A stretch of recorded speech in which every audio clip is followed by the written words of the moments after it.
for, being 2-2 right now, but also being on a much better team and a team that can win a lot of these games. Last week we saw them compete with the number 3 team in the nation, Lindsey Wilson, and not just compete, but for most of the game be the better team. So, with that being said, you hope they can respond and they can, realize, hey, I can compete with teams like this every week.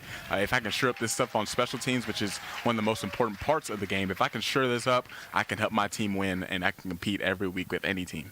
Yeah, you hope that they just came away with some confidence last week. Their defense played outstanding. What I want to watch for in this game is if they come out with any kind of hangover from last week. And so hopefully not. Hopefully they took those positives away from that game. They had just multiple opportunities to win that game. And so to be in it, to be leading in the fourth, they understand. They're young. They're 2-2. Faulkner's 2-2. And so both teams are wanting to come out of here with a win, and it's homecoming. So, put on for your fans, but put on for your teammates. And once again, battle a team that's in the top 25 or right outside looking in, a really good team in Faulkner, and you got an opportunity to knock them off at home. An absolutely gorgeous day here at home in Campbellsville. 70 degrees, sunny. There's barely a cloud in the sky above us. It's all off in the horizon. But the Tigers getting ready to come out onto the field. It's been a gorgeous day. It's been a great week of homecoming festivities and activities. Lady Tiger Volleyball has been on a roll. They won against Pikeville on Thursday and won a big 5-set matchup against University of the Cumberlands last night. Now the Tigers come out today to look to pick up another homecoming victory here against Faulkner.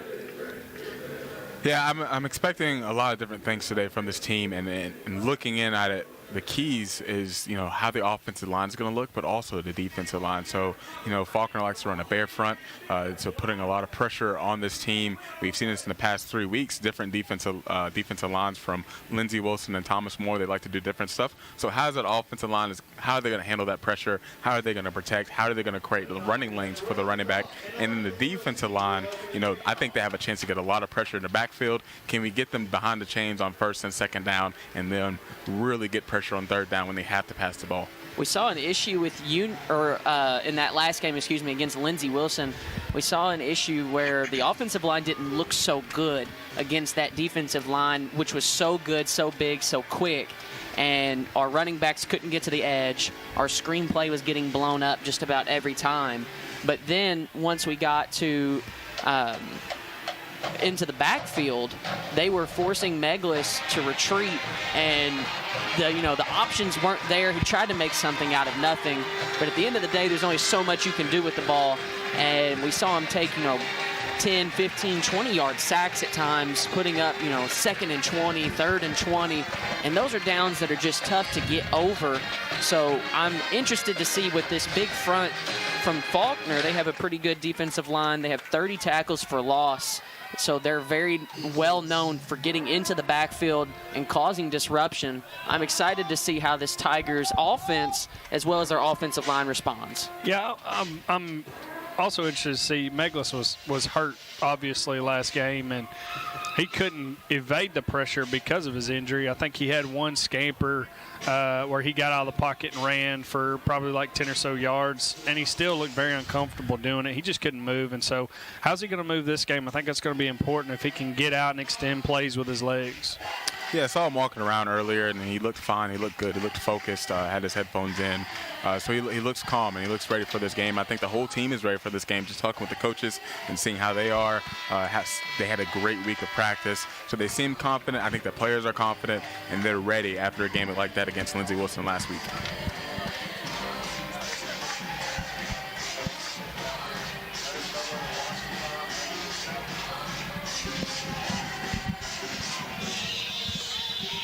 Things get ready to get going here. At home, Faulkner wins the toss and they defer, so CU will receive. Following us here on 88.7 The Tiger for a radio coverage. Following us on stream at CampbellsvilleTigers.com. You also might be watching us on the YouTube channel, CU Sports Network. So send in the comments where you're watching from, alumni and Fighting Tiger football fans. And we'll try to shout you out as a little bit of a look of confusion as to whether he was going to take that out or not, or which way he was going to go with it. As he gets out, that's Tayshawn Key, gets to about the 20-yard line, but there's a flag on the play. Personal foul. Illegal blindside block. Return team number 10. And that's a tough hit to take already. The wind is blowing. It's a pretty windy day, so a little bit tough to hear through the ref's mic there. But an illegal blindside block on the return team. So that'll back the Tigers up to already pretty long field position for their first drive. So we talked about the defensive line for Faulkner. You know, they have that front. They send 4, 5, 6 people a lot every play. They have the bare front as well sometimes too. So how's this run game going to do? Meglis rolling to his left to start. He'll give a quick pass over the middle.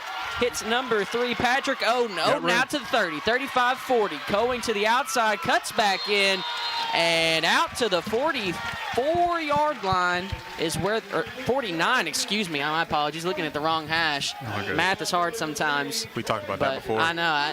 It's tough. I'm numerically challenged, folks, so I apologize. But the 49-yard line, so the Tigers make quick mincemeat of that one. We'll see if they can't do the same thing. Those are the kind of looks that we need this offense to get to really switch it up.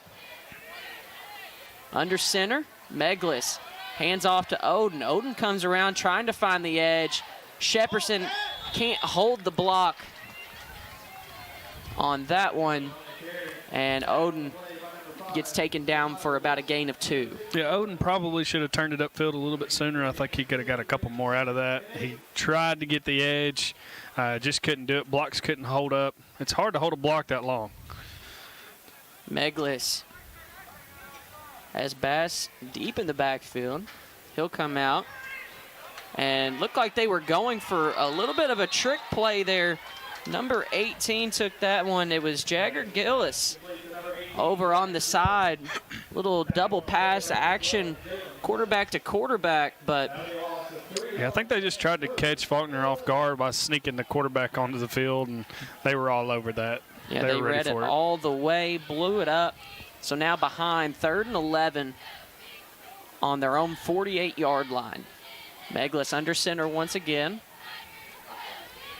Steps, throws a quick hitter to Spencer McCown, and he drops that pass. There's that old bubble screen from 3rd and long that we just love and adore. And we dropped it. So 4th and 11, they'll send out the punter, Alon Lopez. Yeah, I think Faulkner's a team that, you know, they're a physical group. They're aggressive. They do play a lot of off coverage in those safeties. You'll see that a lot, and giving that room for, you know, hopefully you get some screen looks and get some underneath looks, some short game looks. So it'll be interesting to see what we do in the passing game that way and trying to challenge them like we did on the first play. Lopez, another booming punt. Good Bounce. The Tigers can't get there in time. So it'll be a touchback. Like the coverage team, the Gunners were looking like the ball should have been kind of coming more towards the middle of the field, and they just kind of stopped, couldn't find it. Sun is shining pretty bright down there, and it's right overhead pretty much. Good kick, though. The wind's blowing straight out, so it got some distance on it and rolled out nicely. Just couldn't get it to stop. He's hoping maybe it'd roll out of bounds there. It was getting close, but Faulkner will start at their own 20.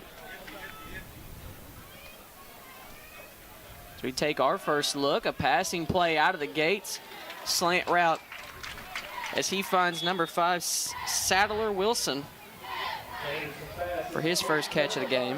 Interesting look from Faulkner, you know, starting off on the first play, coming out in an empty set, coming out in the pass look. This is a team that really likes to run the ball. They really like ball control. They'll run it even if it's not working. They're really patient with the run game, but coming out with the pass play on the first play. This has been Anderson at quarterback. We've seen Faulkner use 2 quarterbacks pretty evenly. They'll go to the run game next, and taken down by Jacoby Miguel far and away the tackle leader for this Tigers team with 34 tackles, now 35.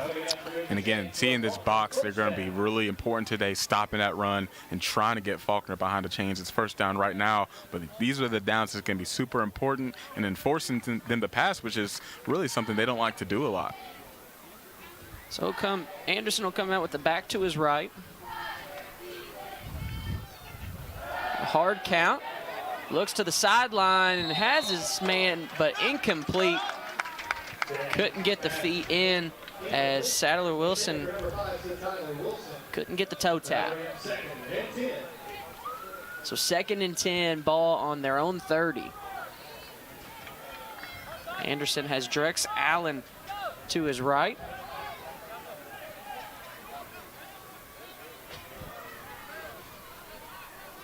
Sends a man in motion. Hands off to Allen. Allen has a hole. Has the block out front. And good wrap up from D'Angelo Davenport. Able to grab the ankle before he could get more yardage, but that'll move the chains. There was just no outside contain. And it was just easy to get around that corner. And once that backer gets around the edge, it's one-on-one on the outside. And as long as their receiver sets the block up, he gets space. Yeah. It'll be important to see, you know, just have your edge guys squeeze that, but also have your linebackers slow play it a little bit. You know, these backs are a little bit patient, but once they see hold, they're going. Anderson. Hands off. Hole up the middle. And that'll be another Faulkner first down as they move now into Tiger territory at the 40. There's number 24, Styles Hughes, on that run.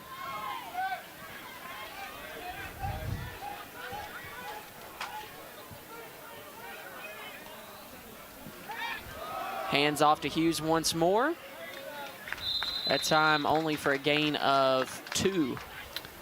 Yeah, it seemed like Campbellsville was just leaving their corners out on an island by themselves. They're like, okay, we're going to put everybody down here. We're going to make sure we stop this run and get them behind the chains as much as possible. Obviously, they gained yardage, but 2nd and long here, you know, you're helping yourself defensively. You're helping yourself when you know, oh, this is obvious passing down or not. So they realize, like, we're going to stop this run this time. Empty set for Anderson. He drops back into the pocket, has pressure now rolling right. Finds his target to the sideline there. That's number 3, DeMarcus Johnson. Transfer from Delta State University. Pretty big wide receiver, too, the 6'3", 215 senior. Yeah, it's a big So that'll guy, be a tough target, especially as they have him matched up against, it looks like that's Brumfield. He's 6 foot 190, so he'll give up a few inches and pounds on him. But Brumfield has been very good this season in coverage. Anderson hands the ball off, and he's hit immediately. That's number 20, Aboud Elias. Yeah, going back to those receivers for Faulkner, you know, they got 2 guys on the outside, number 9 and number 3. Number 9, Tucker, 6'4", 203, and you got Johnson, 6'3", 215, like you said. Some really, it'll be interesting to see if they can, you know, want to, I guess, exploit those mismatches or just the size difference as per se, because Diego, again, had a great week last week. I think the defense played super well, so it's also cool to see how Faulkner is coming out with the passing a lot more than the run so far. 4th and 1. Faulkner is going for it on the Tiger 31.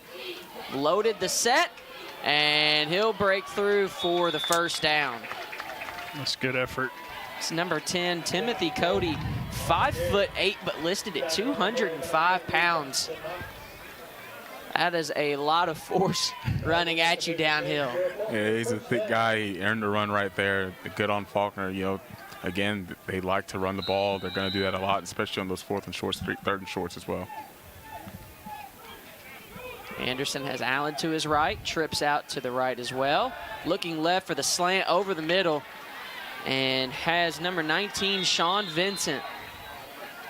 Vincent has been one of their go-to guys. Or, no, that's not number 19. That's number 9. That's Javion Tucker. Still one of their go-to guys. A 6'4", 203 redshirt sophomore. He has 3 touchdowns on the season.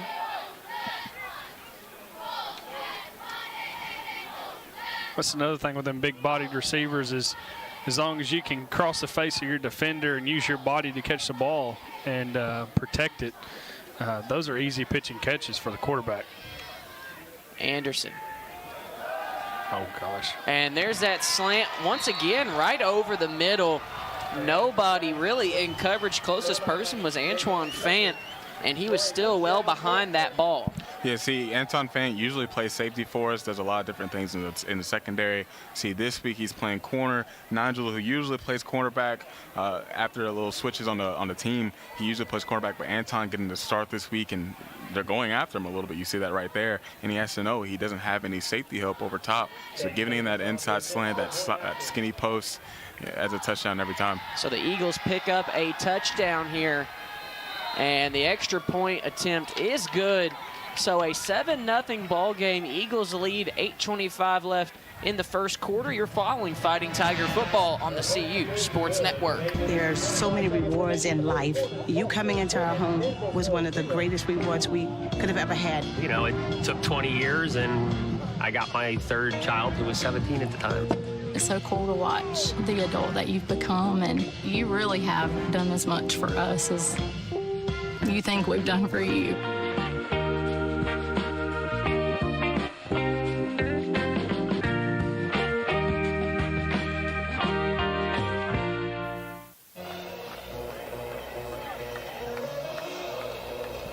Welcome back as the Tigers get set to take the kickoff. They trail 7-0, 8:25 left in the first quarter. We'll see what the offense can do. We saw the good first play out of the backfield from the Tigers, but then after that, a little bit of stagnation once again. So we'll see if they can't get things moving. Yeah, you see here on the replay, no safety help over top. Anton just gives up the inside. When you have a team that likes to run and they kind of run the ball well, they put you in tough spots, putting people in the box, so it can be difficult. Tayshawn Key takes a short kickoff, but only able to bring it out to the 20. But it can be difficult, and you kind of put your secondary in some tough spots just to, one-on-one, on an island by themselves. So they have to defend that, of course, but they also have to take care of the run and put people in the box. So hopefully you can keep a safety out there, have your defensive line or your linebackers really sure things up for you so you're not putting yourself in a rough spot defending the pass, I think that'll be about the story of the game. Antoine Fant, 5'10", 165, going up against a 6'4", 203. That's just a tough matchup to try to beat. Meglis. And the offense back out on the field. A quick hitter to Oden, and that'll be a gain of 1 as the Faulkner Eagles were all over it. Even on that screen right there, there was an extra guy, not accounted for. So he was really, free to make a play on that, and you saw him make the play there. You got to switch up those looks if you're going to run a screen like that and have the numbers on the outside. Yeah, at some point you got to take a shot down the field. I mean, there's no deep safeties right now. As they try to go back to that run up the middle with Bass, he'll gain about 1 or 2 on the play. At some point you got to trust Meglis and trust your receiver on the outside to win one-on-one and for Meglis to make a good throw, because you can't be in 3rd and longs all day long. You absolutely cannot do it. It looks like they'll be moving to that. An empty set 5 out there for the Tigers. 3rd and 7 on their own 23. Meglis throws just well high over Jaquan Sturdivant, and there was no shot that he was catching that. Yeah, that's just a throw that got away from Meglis. And honestly, I haven't seen too many of those this year yet where it's just literally gotten away from him. And that just high release, that ball just got out of his hands. And going back to your point, Brett, you're saying at some point, we know people, the folks, the game just started, and we're saying at some point you wanted to take a shot downfield, but this is kind of a trend we've seen all season, and we're not that part of the game. There's still a long game, but we've got to the point in sometimes those games where we take a little bit too long to take those shots, and we're still really patient with the run. Lopez, another great punt. Bounces back, and Tigers will take him down at the 37-yard line. So a little bit of short field position.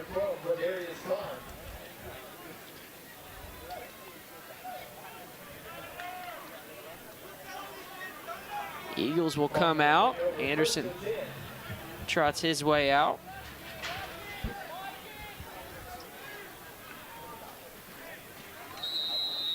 Anderson only averaging 105 yards a game passing, but very good percentage, 56%. And I'm not sure if they'll get the false start. Yep, they're moving forward, so they'll get the offsides. Offside, number 95. 5-yard penalty, Rams first down. So an offside penalty will hurt the Tigers off the bat and make it 1st and 5 for the Eagles.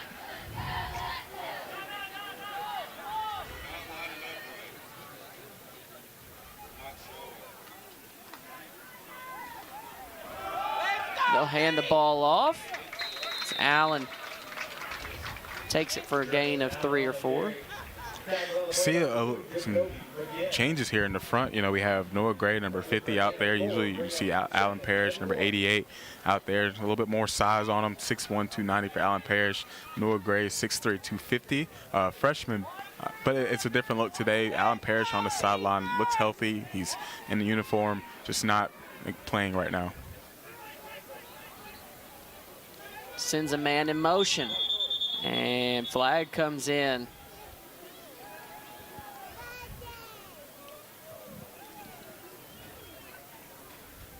Two referees will get together. Looks like they'll appeal to the far line judge over there.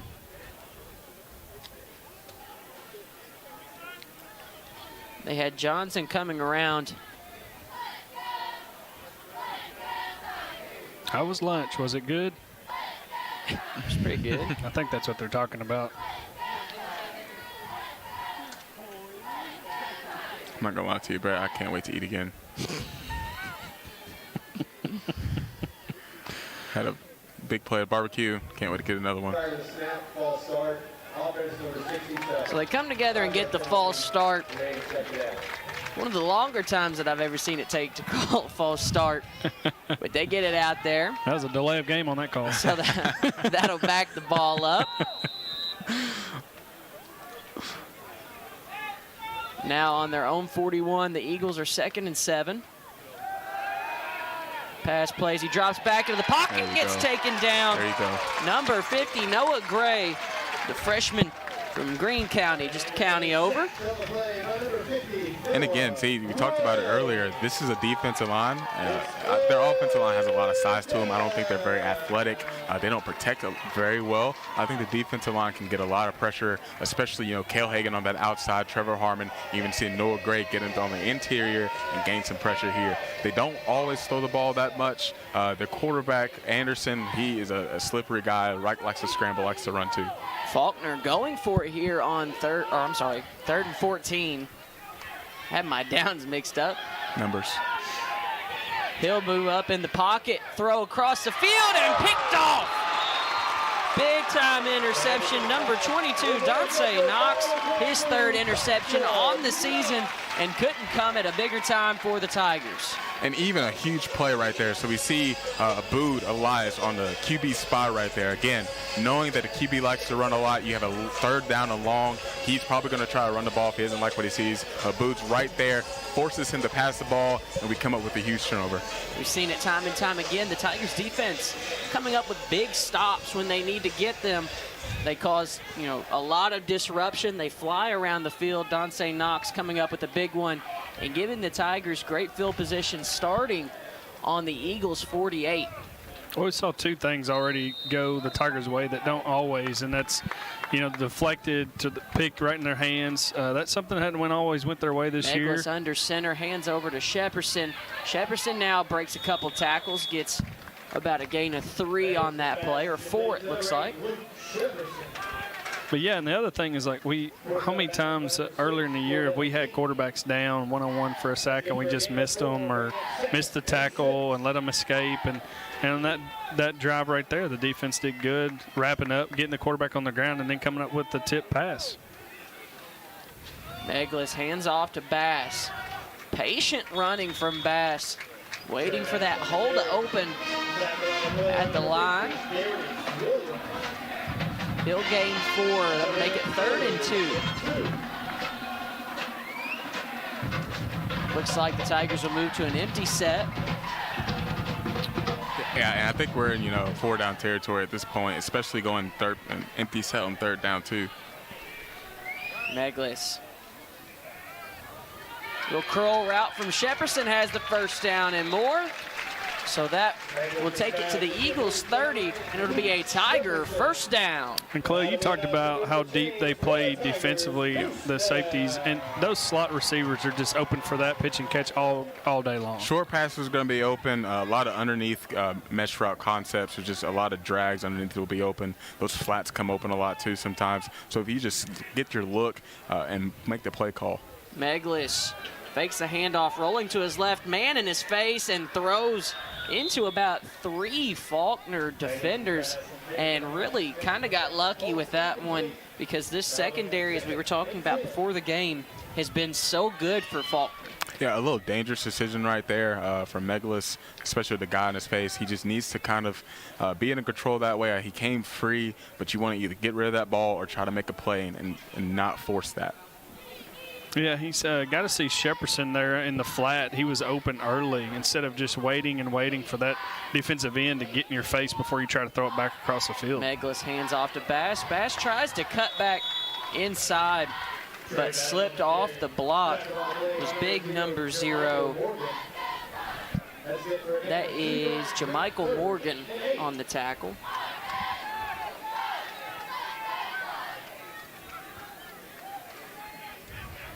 Once again, one of my favorite things is double numbers on the roster for offense and defense.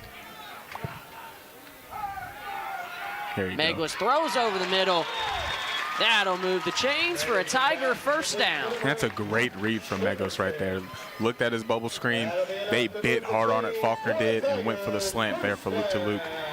Yeah, that was such a rhythm throw, too. I mean, 2 steps, 3-step drop, boom, ball's out. That's just great timing. Ball on the Eagles 18 now. 1st and 10. They hand off to Bass. Bass trying to find the outside. Great blocking to the 5. Touchdown, Tigers! We saw in the last run play right there, Bass, I think he had a chance to get outside, but you talked about he cut back inside. Right there, he sticks with outside, gets around the defense, and finds the end zone. Great running from Bass, patient running as well. Able to find that hole outside, and talk about the unsung heroes on that play. Your wide receivers out wide, making the block and actually holding it. So many times we saw them struggle to hold that block. This time holding it perfectly, and that allows Trey Bass to come in and score that one up and good from Devin Neely. That'll tie the ball game up at 7, 3:11 left in the first quarter. Here on Homecoming, you're following Friday Tiger football on the CU Sports Network.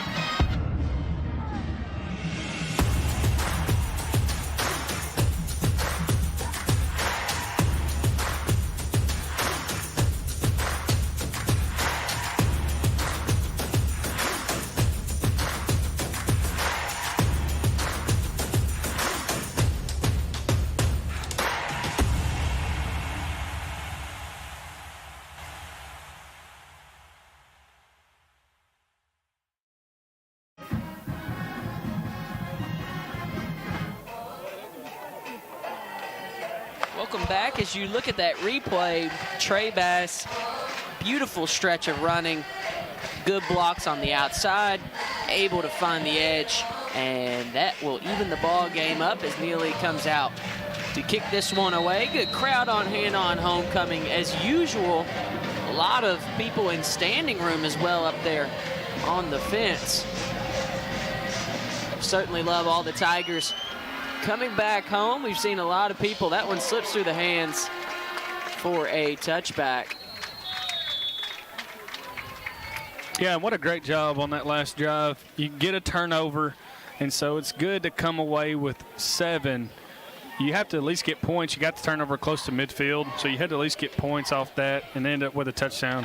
Super great job offensively, defensively, complimentary football at its finest. And going back to what you talked about, Colin, being homecoming week, this is such a huge week. You have a great crowd out here. We have a lot of recruits in as well. I would love to see a stop right here just to wake up that crowd a little bit more. I think they're waking up after that touchdown. So let's see what the defense can do here. Got a little lulled to sleep, but brought back alive by Bass. Anderson. We reeled him back in. Sends a man in motion. Has him on the jet sweep looking for the edge. Good job fighting off of the block by Fant. And that'll keep it to about a 3 or 4 yard gain. Dante Knox played his lane perfectly right there. Just needs to really, go with in the outside, force him back inside if anything, but don't let him get that edge. Don't let him get around you. So 2nd and 6, ball on the Eagle 29. Anderson has an empty set.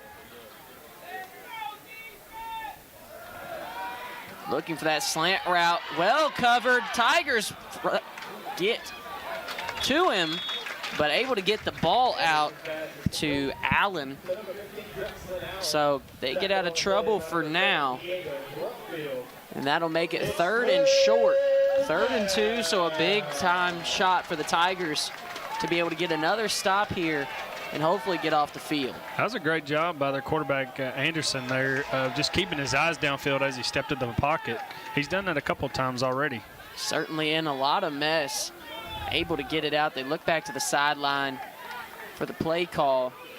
I'm not sure if they'll take a shot. They have a one-on-one here. Hopefully that's a false start as Hagan came flying in. There we go. And it certainly is. So that'll back up just a little bit to the 3rd and 7 mark. Ball on their 28 now, so that gives the Tigers a little bit of breathing room. But you've got a one-on-one matchup with Tucker and Fant here on the near sideline. Yeah, and Faulkner being in a great position they were in, 3rd and 3, now pushed back a little bit. You lose a lot of flexibility in play calling that way. Takes a snap, looking that way the whole way. There's the shot, but one broken up. Ooh, we were close to getting another one there. Noah Gray doing a great job, causing havoc in the backfield. Again, this is the defensive line. Once it gets in that 3rd and long territory, they can really create some pressure and make some plays for this defense. Hey, and you called it, Khalil, getting a stop. Getting a stop on defense, getting the crowd into it. We scored a touchdown, getting some momentum back. Now we get the ball back, and let's go down and score again, take control of the game. Punt team comes out for the Eagles. A very high punt around the 50. The Tigers need to get out of the way. You can hear the coaches screaming to get away from it. Had about 3 Tigers in the area that ball was dropping. And that's when it's tricky on those really high ones. Your blockers aren't necessarily looking for it. And then before you know it, it just drops out of the sky and takes maybe an odd bounce one time and it touches you, and that could cause a problem. Yeah, and that's when your punt returner he's screaming. He's probably yelling out on the field every time, get away. I think when I was playing football, I don't know if they keep saying it, but they said Peter, Peter, Peter, just to get away from the football. To me personally, I thought the returner had enough time to come up and fair catch that. I don't know what he's coached to do, but that's just my thought. Hands off to Bass. Bass has a good line. The offensive line we talked about at the beginning needing to step up this game and help out with this big defensive front. They've certainly been creating a lot more holes here in these past couple of drives for Bass to be able to break through. And, of course, we're a team that likes to run the ball. That's what we do. But I think we're at our best when we're, have variation in our play calling.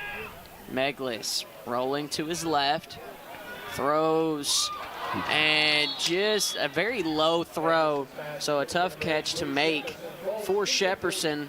That one drops to the turf, though. Once again, Meglis is a little too greedy on that 3rd level pass on those rollouts. He had Shepperson across the middle just wide open for an easy 1st down and had room to run, actually, if he catches it. So Meglis just needs to understand he don't have to hit the deepest route run. He just needs to you're wanting to get to the sticks. That's the most important thing.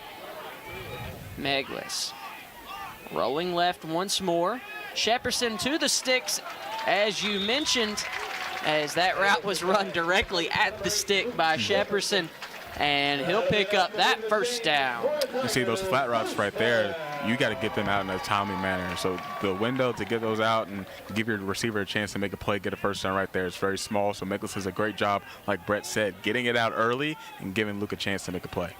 So the Tigers have 1st and 10 on the Eagle 42.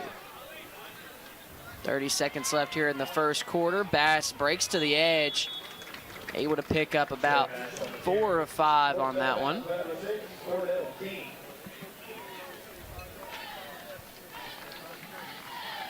So just under 30 seconds. 2nd and 6. Meglis.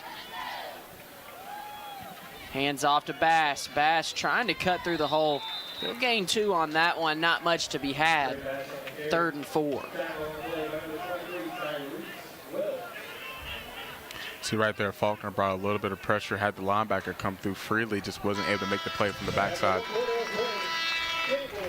So that'll do it for the first quarter. Score is all tied up, 7-7. We'll be back with more Fighting Tiger football on the CU Sports Network. I tell my son, I love you every single day. Now, my dad has never said that to me. Not because he doesn't love me, but because culturally it wasn't comfortable for him. Now that he's a grandfather, he says, I love you to my son every time he sees him. My advice to all the fathers out there, forget the cultural restrictions. They grow up way too fast for you to waste even a single precious moment. And representing Murakami Manufacturing, David Gabbard. Welcome back. We'll shout out Jeff Crew Brown watching on YouTube all the way from South Africa. 2 kids on the swim team here at CU, so shout out to them. I believe it's Lysandre Crew Brown, if that's your daughter. I do know her.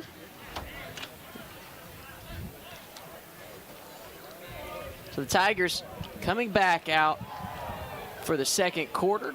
Things all tied up at 7 as the ball's on the Eagles 36. See if the offense can't break here and get us a little bit of a lead in this ball game. They'll hand off to that Smith out there as he keeps churning. Just once again, one of those big physical backs, and that is good for a Tiger first down. I think we saw an offensive line that felt challenged after, the past 2 weeks not doing the best as far as creating run lanes and also just the pressure and being able to protect the quarterback. So I think we're seeing an offensive line that's feeling a little bit more mean today and also just feeling a little bit more challenged as well, finishing on some plays and creating some space for the running backs. So Meglis has Smith to his right. He'll roll to his right. Had his man over the middle as Seiler jumping up and down around the 15. Upset as he had the hole. He was clear, but pressure in the face of Meglis causes him to have to throw it away. Yeah, just going back to how the offense is getting pushed and we're getting, good yardage in the run game. Well, we saw it earlier in the year how well this run game could be if the men up front and the running backs are patient and finding their holes. So set up deep in the set is Smith. Meglis under center. Hands off to Smith, ahead of steam, bouncing around for a gain of 5 as he gets to the Eagles 20.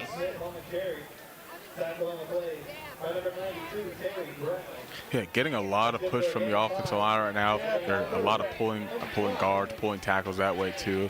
A lot of power runs and just getting them in rhythm. And our running backs are doing a great job finding their lanes to go through.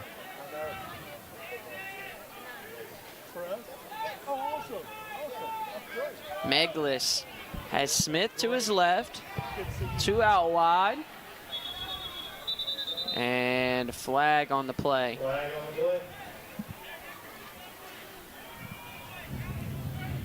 False start. That false start coming on Seiler there on the edge. So that'll back things up to make it 3rd and 10. So that might change the play calling just a little bit.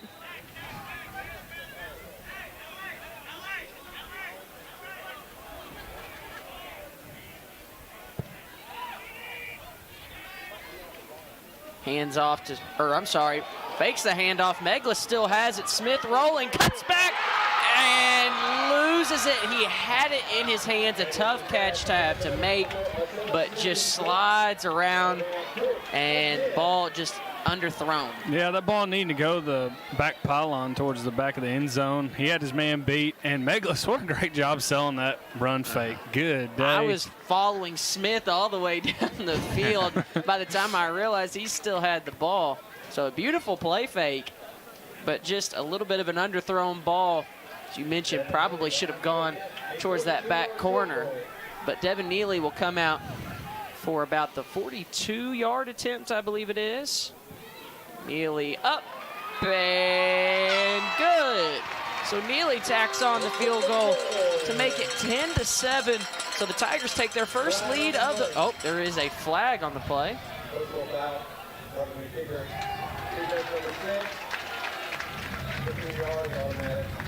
Roughing the kicker. So Neely takes one for the team. Atwood gassing up Neely. Not only did he make the field goal, but of course, able to take the hit, so that'll be a 15-yard penalty and an automatic first down for the Tigers.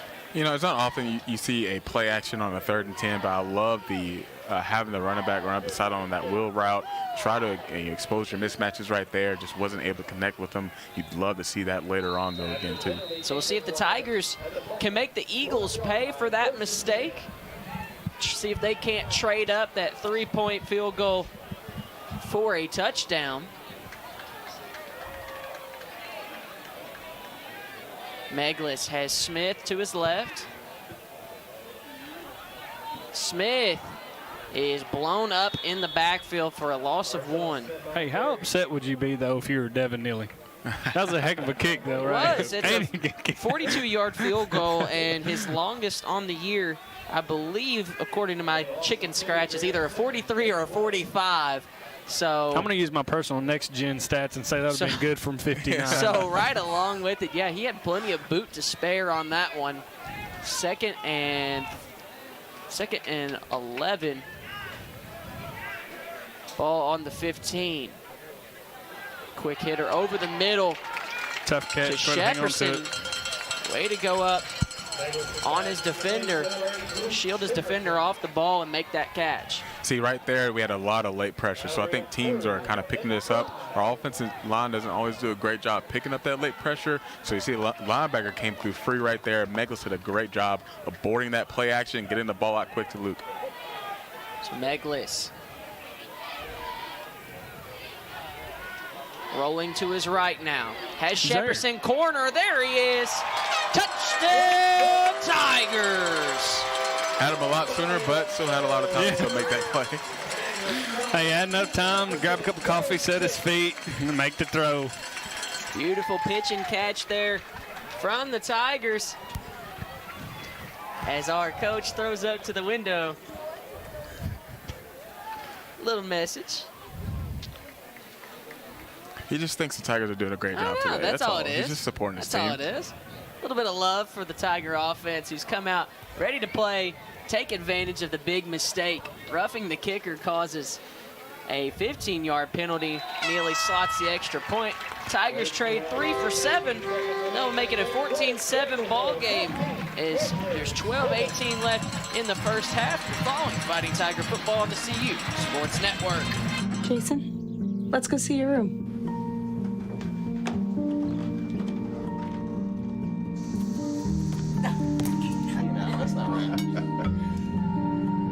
How is it? Is it good?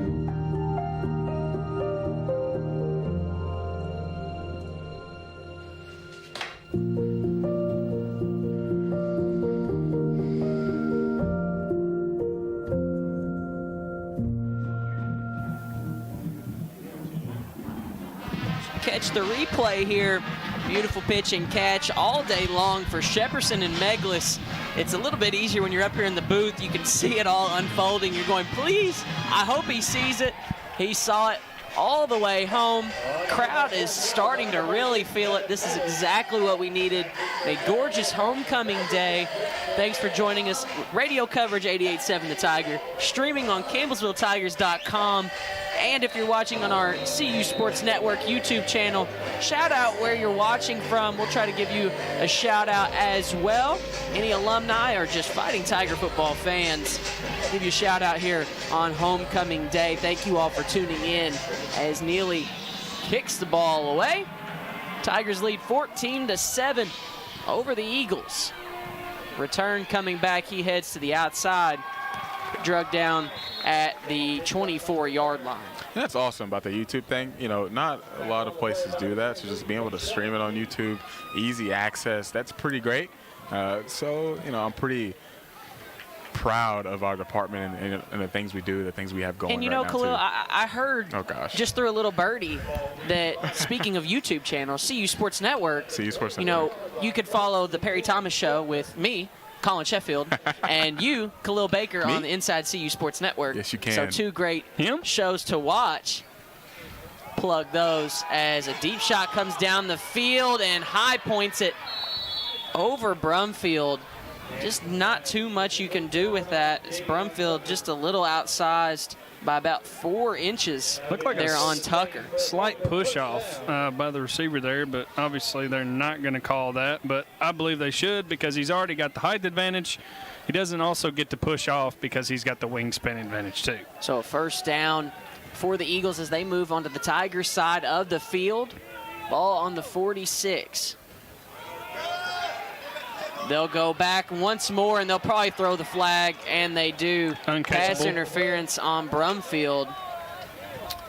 That wasn't catchable. If I know Diego, he's not going to run away from the challenge. With that being said, he has to just put himself in better position right there. Of course, it's fine. He thinks he's getting a little bit beat, so he's going to, you know, make that penalty right there to save his team some yards right there and a touchdown.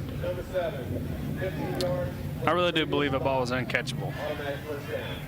But we'll never know. And it probably was, but he grabbed him so early. Yeah. So the timing right there is a little thrown off. So it was really hard, even just hard for the refs to make that. So they have to make that call right there, especially if he's getting really grabsy. You know me, I'm a homer. Mm-hmm. I'm unbiasedly biased. Anderson steps back in the pocket, now rolling to his left, looking downfield, has his man crossing, and goes up for it. Great pass breakup by Dante Knox. And there is an issue over there on the Eagles bench as some Tigers got caught up. Yeah, Grover needs to get out of there. On the far side, there is a flag down on the field. I don't know how he ended up over there, but he just needs to be a little bit smarter about that situation. I wasn't looking on that side. Obviously, I was looking at the throw downfield, so I'm not sure what transpired, but all of a sudden you just hear a bunch of the whistling and look over and you see a big huddle, and that is never good. Yeah, and it was all the way up against the fence that borders the football field. Yeah, he was back there with the kicker. Yeah, that poor kicker had to evacuate. Roughing the kicker. Yeah, he's just trying to warm up over there, and he's got all this action coming at him from the from the field of play. So the referees will come together and try to sort things out here as a big mess of bodies bumping and bruising around. Hey, Colin, I'm going to go right back to the YouTube page real quick. Yeah. I just think we have a lot of great content out there, just getting to talk with coaches. Here's the replay, actually. That'll be downfield, and that's Dante Knox breaking it away. So a beautiful pass deflection from him. It almost looked like Grover was double-teamed, and they just kind of pushed him all the way out of the sideline as he was trying to release as the quarterback was rolling out, and they just pushed him all the way in the sideline. Those double teams were, I've had a few. They'll frustrate anyone. getting double teamed and those guys are just trying. Yeah, they're going to try you in that situation. So the YouTube channel? So the YouTube channel, guys, it is just a lot of great content out there. Getting to talk with Coach Thomas, of course, but also some other coaches from the football program. And what I get to do, talking with different coaches in the sports we have here at CU, is just a lot of great content. They're talking about the programs, good stuff that's going on, and also we just interviewed our first player this past a couple days ago, Paige Merrick from the women's volleyball team. They had some huge wins this week for homecoming. Just a lot of good stuff going on in our sports right now too. So just a fun way to get involved and see what's happening here at CU. Probably the world's best sports information department, and I'm completely unbiased in that statement. I'm not going to lie, the best in the NAIA for sure. And Kelly Vaughn and her family, assistant to the president, watching from Florida. Thank you all for tuning in. We certainly appreciate it.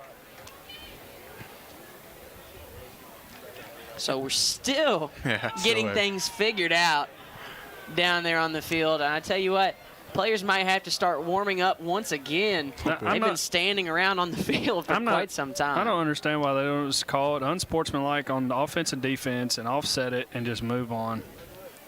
There was too much going on to pinpoint one player anyways. And the referees are too far back on that side. They're not even over there to be able to tell what happened. They're not looking at that. They're looking downfield.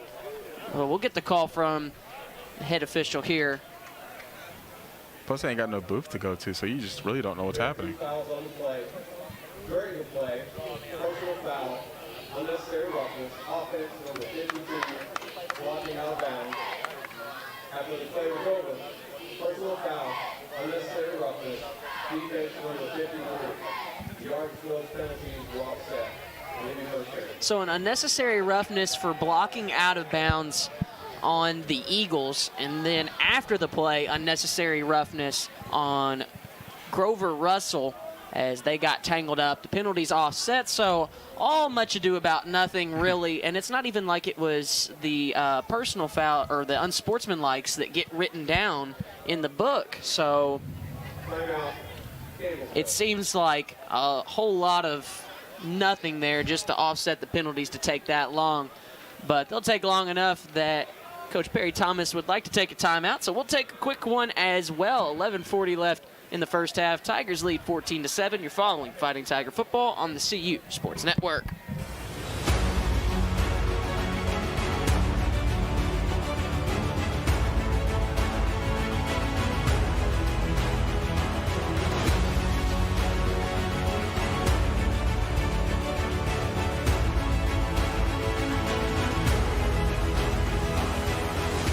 We are champions of character.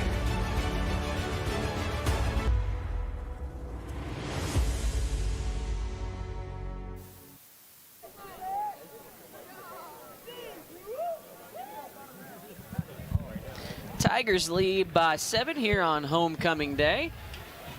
Been a day filled with fun and festivities. We've had the homecoming parade come through. Got today's game. A bunch of Tiger alumni back. Good day for Tiger Nation. Ready to resume play here as Anderson has it back to his right. Hands the ball off, able to find the edge as the missed tackle heading towards the corner and brought down by Nigel Nerese, but uncharacteristic really, as Jacoby Miguel was the first one to miss that tackle.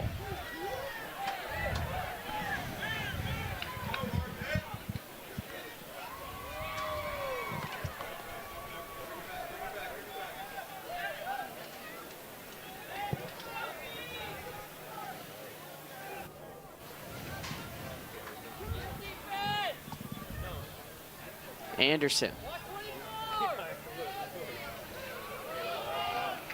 Pushing up the gut, and that'll be a touchdown signal for Hughes. Styles Hughes. After that big 29-yard rush, they give it back to him and give him Little pat on the back to get them set up. And that'll be a touchdown as we await the extra point to see if this ball game gets tied up. Yeah, Faulkner getting back to what they like to do right there, setting up a huge run right there and getting into the end zone of that last run. That one through the upright, so that'll tie things 14-14, 10:58 left in the first half. You're following Fighting Tiger football on the CU Sports Network.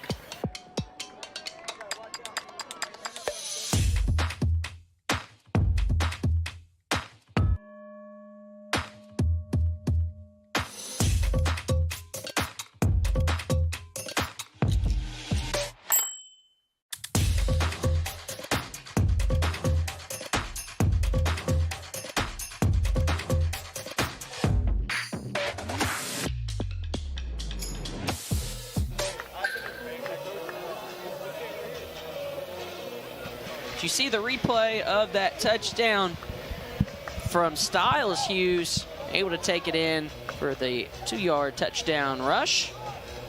Shout out to Pat Myers, watching from Biloxi, Mississippi, a 1977 alumni. Glad to have you joining us here on our homecoming day. Shout out, Pat.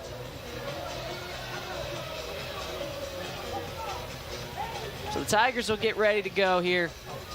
Just under 11 minutes in the first half, 14-14.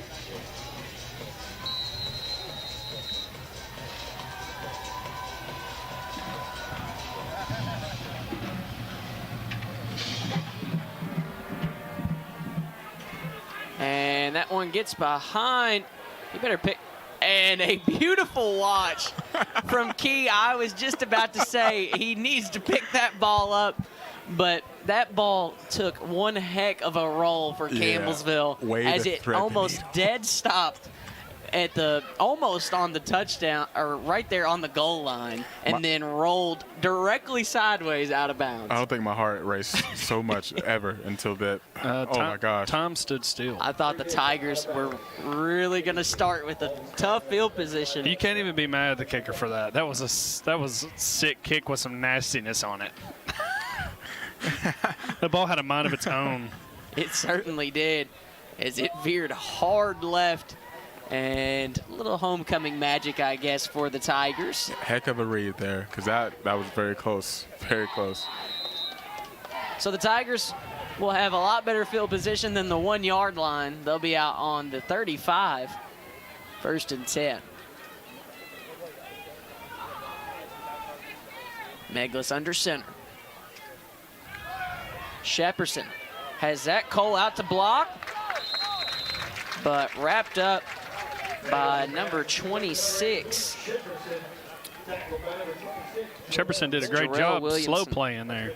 Jarrell Williamson is by far one of their best defenders, so that's going to be a tough guy to get past, as he has 2 tackles for losses, 35 tackles, forced fumble, and a pick 6 on the season. The secondary for Faulkner is a tough one. Meglis fakes the handoff and just has to get rid of it, as none of his receivers were open. Great coverage there on the play. Yeah, Faulkner did a great job reading that one. I thought if they were going to go for another screen, they'd go on that backside, back to the wide side of the field right there. You know, I think Faulkner just allows themselves to have those matchups out there where they put their safeties, their secondary, and those situations to be one-on-one with those guys. So I think that's something we can continue to exploit. We saw that earlier on. Let's see if we can see it again. Meglis rolling to his right. Looking towards sideline, now downfield. Throws, and Shepperson had to turn into a little bit of a quarterback or a safety there and have to try to help break up what would have been a pretty easy interception for Faulkner.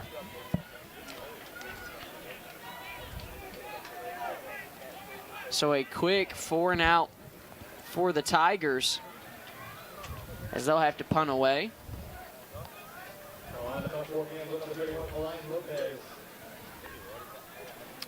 You know, I was just a little shocked we didn't run the football once on that drive. I mean, it's been working, and didn't run it at all. To far right, the Tigers had to get to it as it takes a bad Campbellsville bounce. I guess The ball gave him a bit of luck the first time and then a little bit of bad luck that second time. It started to roll back, so the Eagles will start out with pretty decent field position on the 43-yard line. Yeah, we saw 2 screen plays on that last drive right there, which is just another extension of the run game. And I think they like the looks they have out there. I'm not sure how I feel about the rollout call on 3rd and down and not having anything underneath coming back across as well, just to exploit some of those weaker areas in the defense. Anderson back out for the Eagles. Hands the ball off, and there will be a face mask penalty. He threw the flag, and Allen just didn't notice that the flag was thrown. He's hollering at the referees, but they get the flag.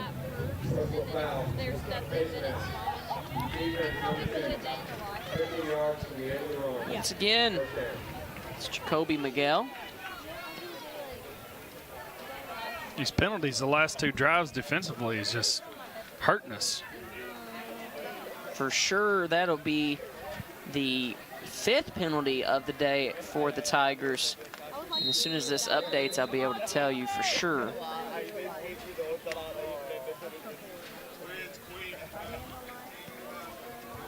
And looking over to the sideline for the play call.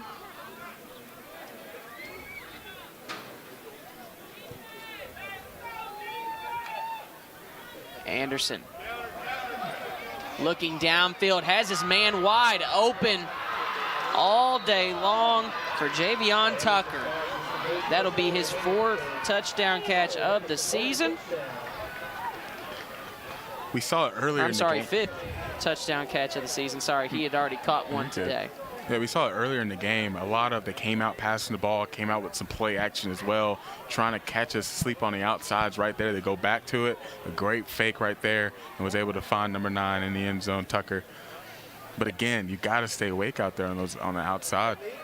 There was nobody in the same zip code of Tucker on that one, able to break free, and that one slotted good. 21-14, the Eagles take a 7-point lead over the Tigers. 9:35 left in the first half. You're following Fighting Tiger football on the CU Sports Network. My biggest fear in the middle of my addiction was that I would never be able to get over it and that my kids wouldn't have a father. I started thinking, you know what? This isn't my story. For the longest time, fear held me back from ultimately being who I wanted to. I had to become a better man to be a better father. It's important to me that my kids are empowered and truly believe that if they can think it, they can do it.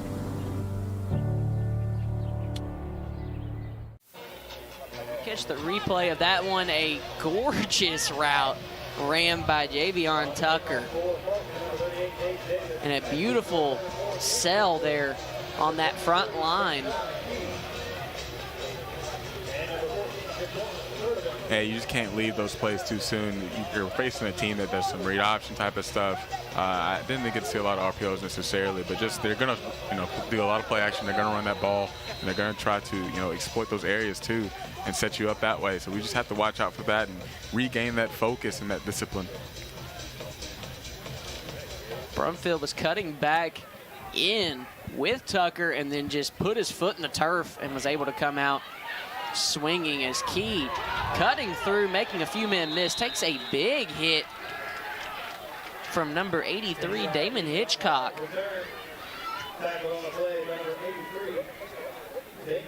He'll be down at the Tigers' 20.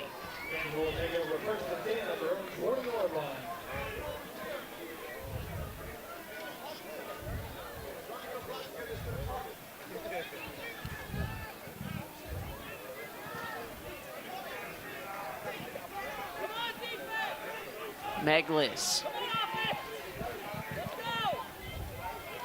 Another quick hitter, a little bit of a dangerous pass, as that was number 7, Chris Thompson, who read it all the way and was coming in quick. Shepperson able to catch it and corral it before he was hit. So 5-yard gain will make it 2nd and 5.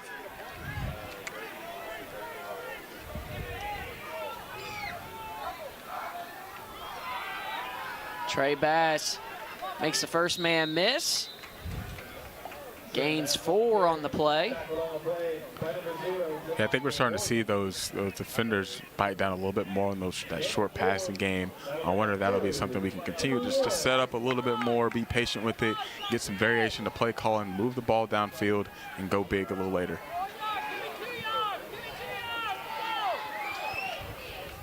Hands off to Bass and tried to push the pile forward. Looked like he got it. There have him at the 30, so that should move the chains.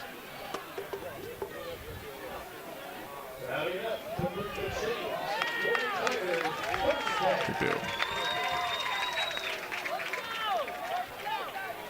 The signal still hasn't been made, so they haven't even moved the chains, so it must be 4th and, well, they moved the chains on this side. There we go. Now they get it together. Shepperson able to cut up through traffic just a little bit. He was so close to breaking that. Oh, he just got tripped.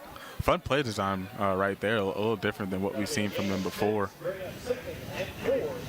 But nice to see Luke get involved in this game. Again, a playmaker for us, does a lot of the dirty work as well. I'll talk about that every week. He's just a really great player. So great to see them even give him a little jet sweep right there. And just a misplay. Meglis can't get on top of it as it takes another bounce. We'll see if he's the one that ended up coming away with it, and he is. So just fumbled it really out of his hands. Tough break for the Tigers. I can't tell if that was coming in on the transition for that play action on the handoff to Bass or what. But either way, the ball popped free, uncontacted from Meglis's hands. Now 3rd and 16. Ball on the Tiger 24.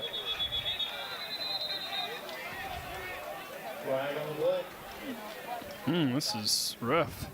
Defense was bringing a lot of people coming in. They were showing quite a bit, and another false start for this Tigers offense. Just a lot of mental mistakes going on right now, a lot of undisciplined play. We saw this against Thomas More. We had to crawl our way back into that game. Right now it's just shooting ourselves in the foot. 3rd and 21, ball on their own 19, moving in the wrong direction. Meglis throws one square into traffic as number 16 on the coverage, Darius Williams, has that one all day long. Yeah, just not a good decision. You know the linebackers are going to get deep there and give up anything short. And so sometimes you just have to bite the bullet, understand you've shot yourself in the foot. It's 3rd and 22. There's no playbook, no offensive play in the playbook that's just going to be an easy 3rd and 22 pickup. So you just got to get 5-6 yards, punt the ball away. Short field position for the Eagles. They'll start out on the Tigers 37. They'll hand the ball off. Man's clear, has a block downfield. Now heading towards the edge at the 10. And that's number 10, Timothy Cody.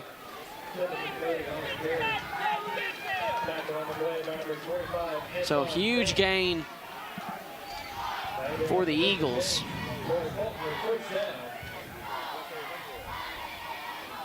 .620 and counting down on the play clock in the first half.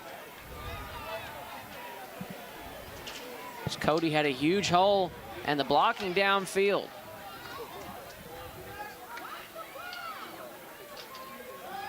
Looking for the quick hitter over the middle, and that's just hard to stop as Javion Tucker, 3 touchdowns today.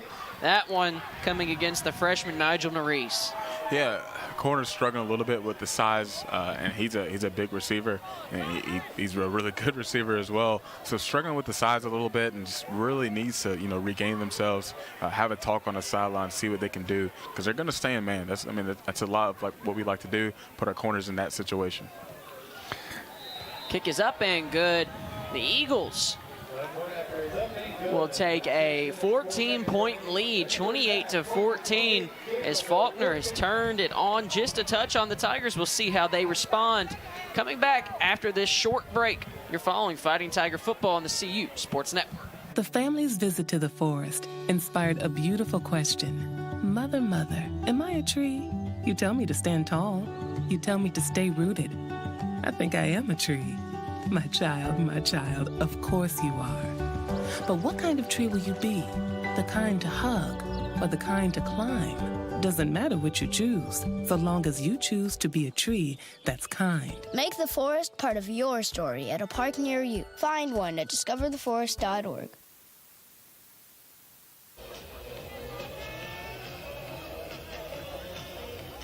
See that first big catch there, that interception that turned into the touchdown from Javion Tucker, who is lighting up this Tigers secondary, his third touchdown of the day. He opened things up, a 14-yard touchdown catch, a 41-yard touchdown catch, and that one a 10-yard touchdown catch. Key picks it up, now trying to take it out. Slips through, makes a couple men miss, and he'll get out to the 24-yard line. Yeah, that's amazing just to get that ball to the 24-yard line. Yeah, Faulkner doing a really good job of trying to, throw us off a little bit on kick returns, not giving us a chance to have the return we want to have. Doing a really good job kicking to those sidelines and making it hard on the returners. So the Tiger offense will have to get something going here and help maybe give this Tigers defense a little bit of a break. Got Tiger fans watching from Clarksville, Tennessee. We're also happy to have the Faulkner Eagle fans with us today as well. Glad we can provide coverage as they'll hand off to Smith. Cuts back inside. He'll gain about 4 on the play.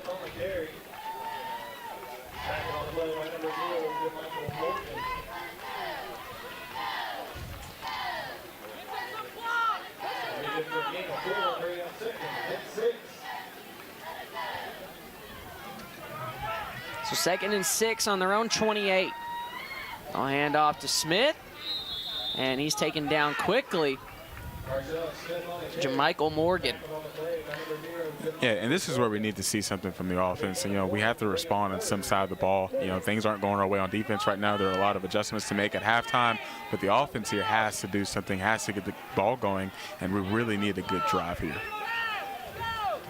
We'll see if the Tigers can convert here on 3rd and 4. Look to the sideline, get the play call.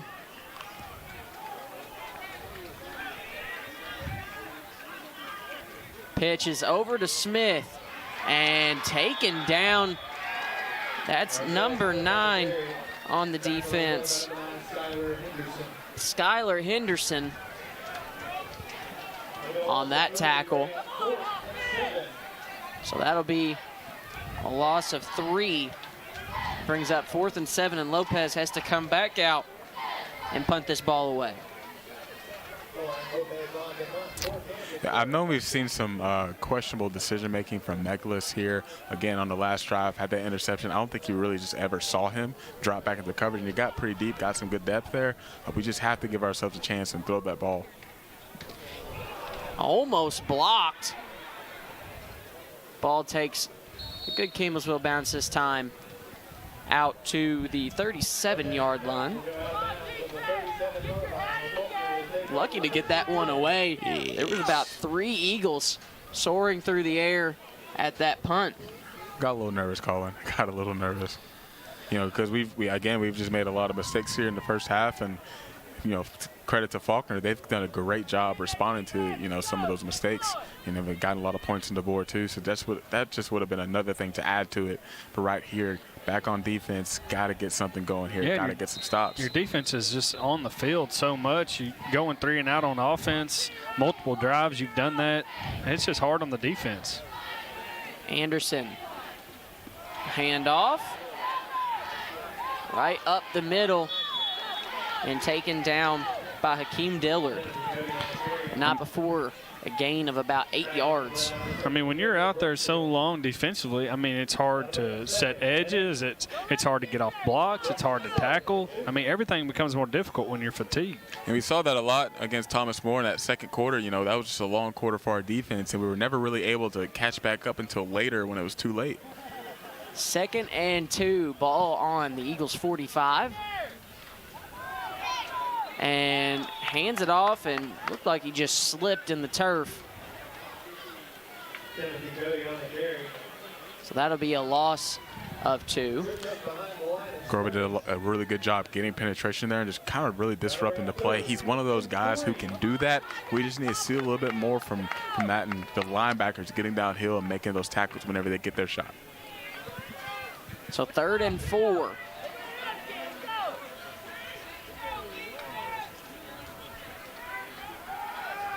Throws, trying to find that slant route to Tucker that's been so effective, but the ball misthrown by Anderson. One of the first ones we've seen like that in this game. So it looks like they'll send the punt team out as Anderson and the offense head off the field. So a good stop from the defense this time. The offense will have to get something going here in the final just under 3 minutes of the first half, get a little bit of a response, and gain some momentum going into the half. Yeah, great job by the defense of getting a stop. Offense got to do their job now, get back to that complementary football we talk about. Certainly can't let the Eagles get another attempt at it. And that luckily goes into the end zone. Eagles unable to recover. It took a hard bounce off the turf. Quickly spun back there. I don't understand why we let these balls bounce. I don't understand. Certainly could have been dangerous if they could have gotten back there in time. 28-14, the Eagles leading over the Tigers. 2:45. Ball on the Tiger 20. Even if you fair catch a ball, you're actually 3 yards. I mean, you gain 3 or 4 yards, I think, where he would have fair caught that. I mean, you only get the 20 for a touchback. No handoff to Bass. He finds a hole, lowers his helmet, and shoulder goes right into the chest of the defender and pushes up for a gain of 8. And this is kind of how it's been for us on first down. We get a really good gain going. We had double tights down there right now. Bass was able to find a really good lane and get a good run. But after that, that's where we kind of trail off a bit on the offensive side. Meglis hands off to Bass. Tries to cut back to the opposite side, and he'll pick up the first down. So good second effort from Bass after trying to find the edge, was just cut off. Bass has been running the football hard today. I mean, he's running hard. He always does, and it's been working. So, good to see him get back at it. Offensive line's been getting push. Now under 2 minutes. Hands off to Bass, and immediately blown up. A bunch of white. I mean, a lot of box help right there from Faulkner. No safety help over top. I was thinking that was going to be the chance to take a shot right there, a little play action, and get him biting a little bit and see if we can get one of our guys over top. Jamichael Morgan has been all over it for this defense here against the Tigers. Meglis rolling to his right. Morgan coming after him from behind, throws that one away. So that'll be 3rd and 8. But now you get to second down, and we see Faulkner right there. They're dropping more people back in coverage. Not as many people in the box. We get 2nd and long, and it's a little bit more difficult for us to get the ball moving and take our shots that way. And another rollout, and just nothing really there for us. 3rd and 8, ball on the Tiger 32. Minute 17 on the play clock. Another rollout, and Oden is blown up, and he loses the ball, but they say incomplete. So incomplete. He never had possession of the ball before he got lit up. So great defense from the Eagles. That'll force 4th and 8. So the punt team will have to come back out. And that'll give 1:10 to the Eagles offense. So I'll be interested to see if they just run out the clock or if they go ahead and try to take advantage of this Tiger defense. It's a little short on breath. 1:10 left, you know, that's a chance to go up 35-14, and that's something I would think they're going to take advantage of. That's a lot of time left on the clock for them, and they've had a lot of things going for them on the offensive side. So I'm expecting to see them, you know, be aggressive like they have been and set things up. Lopez, good punt. Caught at the 30. Makes a couple men miss, but plenty of Tigers there to take him down at the 30. It's Ladarius Connor on the coverage. Faulkner will take over 1st and 10 at their own 30-yard line.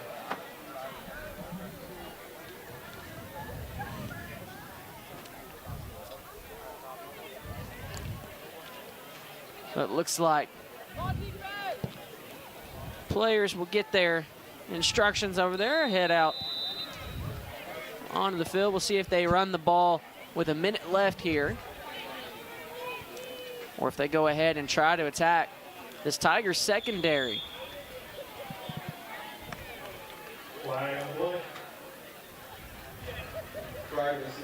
That should help the Tigers out just a little bit. Good. False start. I'm going to make it 1st and 15.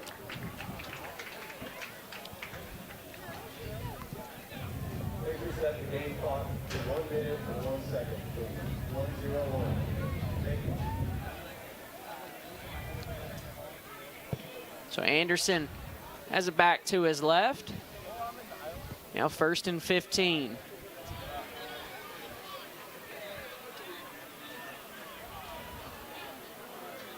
Waiting for the play clock to reset here. And it does. 1:01.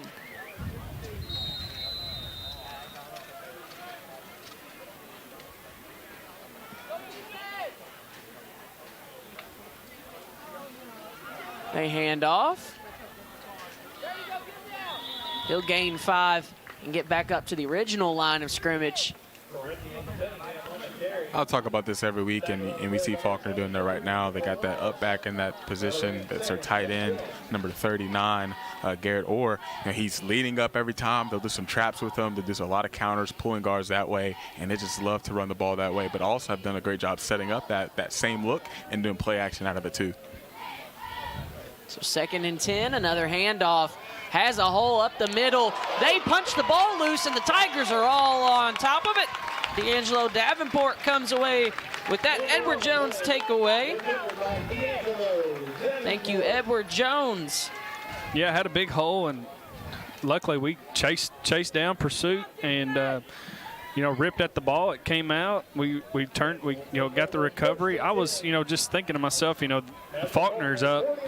2 touchdowns. Are getting the ball back. Start the second half. They're thinking, let's just not make a mistake. Right, especially after that false start right there, pushing it back a little bit more. But even then, almost broke off another long run. So 23 seconds remaining here on the clock. We'll see what the Tigers have in store. Looking down the field, has to scramble, now running. They move forward, and timeout will be taken. And we're in a spot. Yeah, sorry about that, but we're in a spot right now where Faulkner is just allowing everything to play in front of them, and they're adjusting that way. So that'll stop the clock. We'll take a quick break. 16 seconds left. We'll see what the Tigers can do if they can put some points up on the board. Here at the end of the half, you're following Fighting Tiger Football on the CU Sports Network. As a dad, every day is a challenge.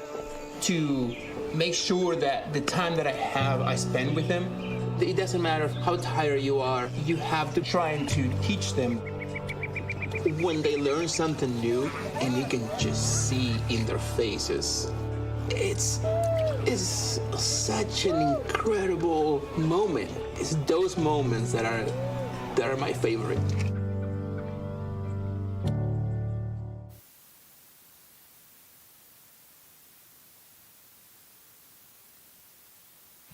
Good crowd on hand here for homecoming day. The stadium is packed.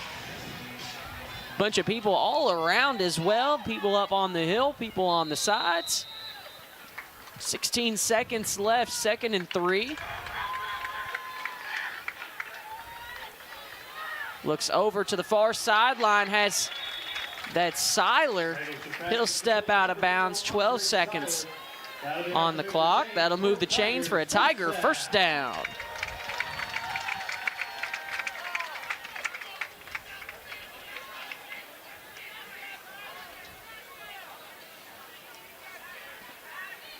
So far, doing a really good job putting ourselves into at least try to get in some field position for a field goal. Meglis rolls to his left. Can't find Odin on that one. 7 seconds. 2nd and 10. Tigers on the Eagles 33. With it being, 7 seconds left, of course we're going to try to attack the sidelines and get something going out of bounds. But I feel like those seams are open in the middle of the field. I know they're going to try to give us that a little bit more, maybe bait us into something. But I want to see us maybe attacking those off with some more quick passes going that way too. Especially if they're going to be in cover 3 this way or just have some guys back there in those zones. 7 seconds.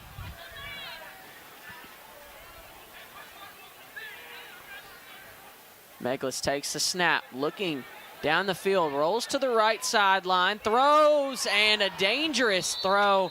Once again, almost picked off, and Shepperson once again turns into a bit of a cornerback and has to go up and break up the pass. So they'll send Devin Neely out there. And he had plenty of boot the last time. This one back a little bit further, to say the least. It'll be at the 40, so it'll be about a 50-yard field goal from Devin Neely. That'll be his longest this season. I'm not sure what his career long is. I'd say it's probably pretty close to it. Yeah, I would say we're probably bordering it if it isn't a career long.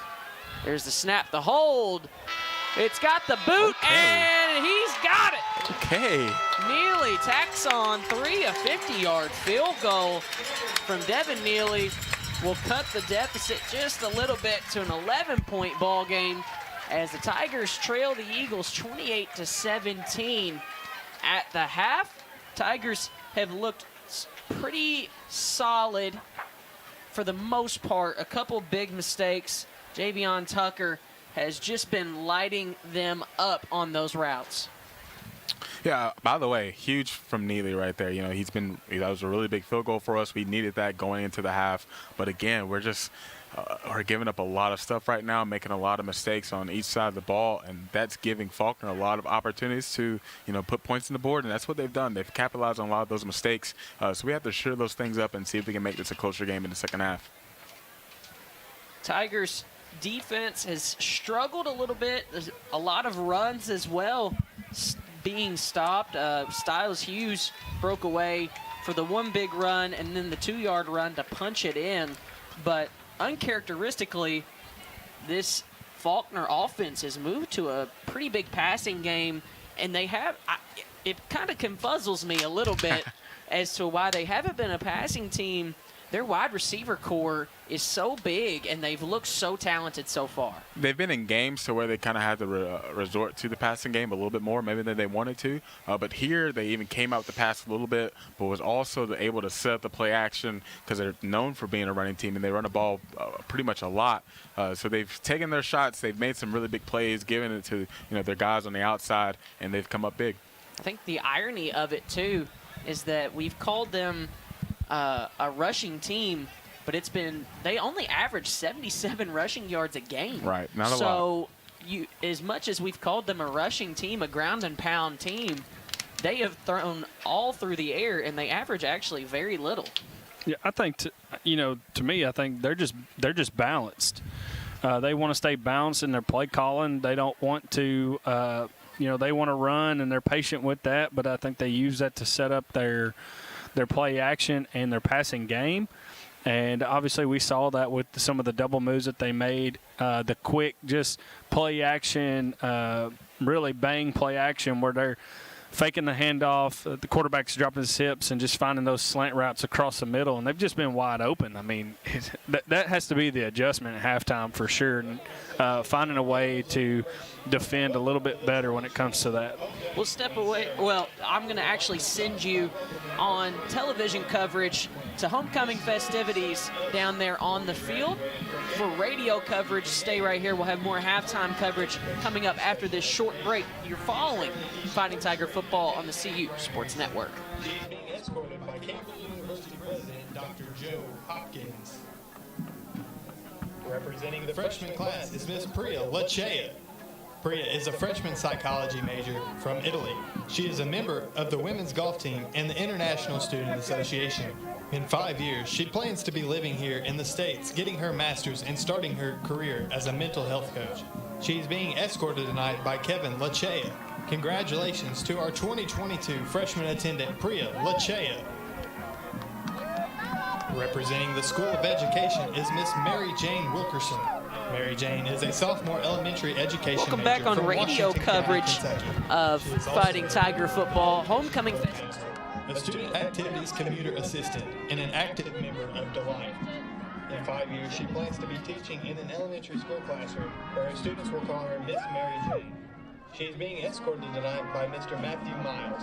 Congratulations to our 2022 homecoming queen candidate, Mary Jane Wilkerson. Representing the International Student Association is Miss Zalali Awadi. Zalali is a senior healthcare management major from China. In 5 years, she plans to be graduated and working at a job within her field. She is being escorted tonight by O'Neill Alvarez. Congratulations to our 2022 homecoming queen candidate, Zalali Abuladi.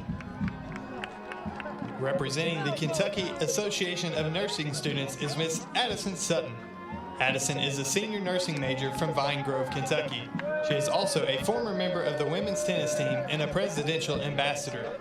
In 5 years, she plans to have her nurse practitioner's degree and be working in a hospital or doctor's office. She hopes to be married and live in a nice house near a beach, maybe in Florida. She is escorted tonight by Nico Verdu. Congratulations to our 2022 homecoming queen candidate, Addison Sutton. Representing Psi Chi, the Psychology Honors Program is Miss Brooke-Ann Buckner. Brooke-Ann is a senior criminal justice and psychology major from Louisville, Kentucky. She is also co-captain of the dance team, the director of communications for the Student Government Association, and a cast member and social media manager of Tuesday Night Live. In 5 years, she sees herself graduated from CU with a bachelor's in criminal justice and psychology and a master's degree in criminology. She plans to go back to Louisville and work for the FBI office there or at a law firm. Eventually, she hopes to move to Florida to be closer to her family while continuing her work with the FBI or the VICAP. She is escorted tonight by Todd Buckner. Congratulations to our 2022 homecoming queen candidate, Brooke-Ann Buckner. Representing the Fellowship of Christian Athletes is Miss Bailey Pedigo. Bailey is a senior 5 through 9 math education and P through 12 health and PE education major from Glasgow, Kentucky. She is also president of FCA and a member of the women's basketball team. In 5 years, she plans to be teaching and coaching high school basketball. She is escorted tonight by Ivan Pedigo. Congratulations to our 2022 homecoming queen candidate, Bailey Pedigo. Representing the cheer team is Miss Mally Kraft. Mally is a junior nursing major from Burkesville, Kentucky. She is also a member of the Kentucky Association of Nursing Students and FCA. In 5 years, she plans to see herself back home providing care to her community. She is escorted tonight by Claus. Congratulations to our 2022 homecoming queen candidate, Mally Kraft. Representing Ola, the Spanish club, is Miss Haley Mason. Haley is a sophomore Spanish and educational ministries major from Cameron, Kentucky. She is also an enrollment intern and lead team member of the Freshman Focus Ministry. In 5 years, she plans to be working at a church or possibly in the mission field. She is escorted tonight by Felipe Kakar. Congratulations to our 2022 homecoming queen candidate, Haley Mason. Representing Residence Life is Miss Hannah Kendall. Hannah is a senior business accounting major from Benton, Kentucky. She is also the senior resident assistant of Phase 1 and the director of finance for the Student Government Association. In 5 years, she plans to be living in Campbellsville, working as a certified public accountant and starting a family. Ultimately, she wants to be following wherever the Lord leads her in life. She is being escorted tonight by Kevin Zamora. Congratulations to our 2022 Homecoming Queen candidate, Hannah Kendall. Representing the School of Social Work is Miss Allie Kidd. Allie is a junior social work and psychology major from Liberty, Kentucky. She is also a peer mentor and participant in the Psych Breakdown radio broadcast. In 5 years, she plans to be working in the social work field as a licensed social worker. She is escorted tonight by Carrie Monday. Congratulations to our 2022 Homecoming Queen candidate, Allie Kidd. Thank you to all of these ladies for participating in our 2022 Homecoming Court. On behalf of the student government, we would now like to recognize our freshman attendant, Priya Lachea.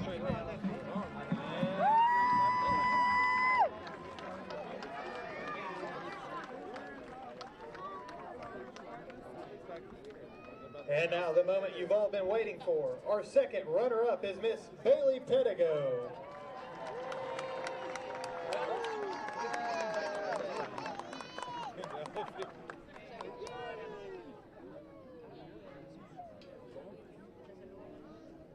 Our first runner-up is Miss Hannah Kendall.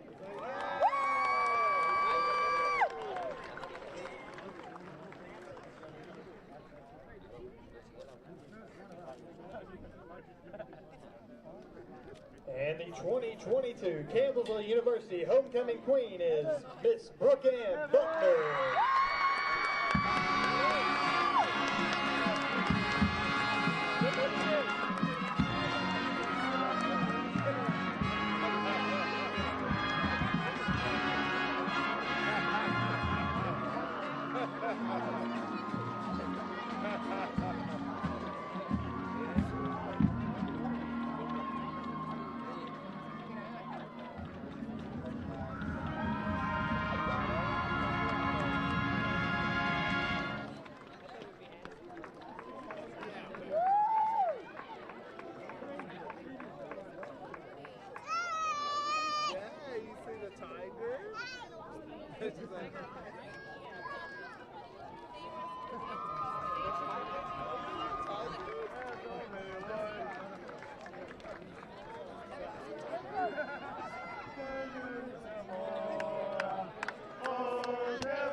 And now, ladies and gentlemen, on behalf of Dr. Joseph Hopkins, president of Campbellsville University, and Dr. Tony Cunha, dean of the School of Music, we present for your halftime entertainment the Campbellsville University Tiger Marching Band.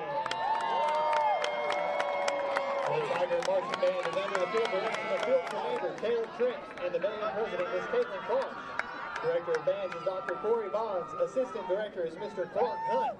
The percussion instructor and arranger is Dr. Chad Floyd, and the staff assistant for athletic bands is Mr. Ed Johnson.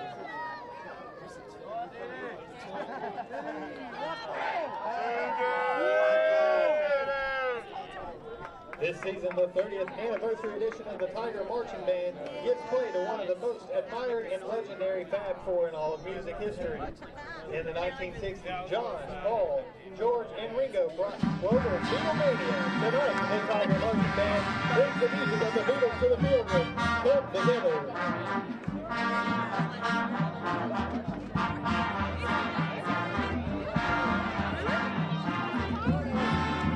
We have them here.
1966 hit, Eleanor Rigby.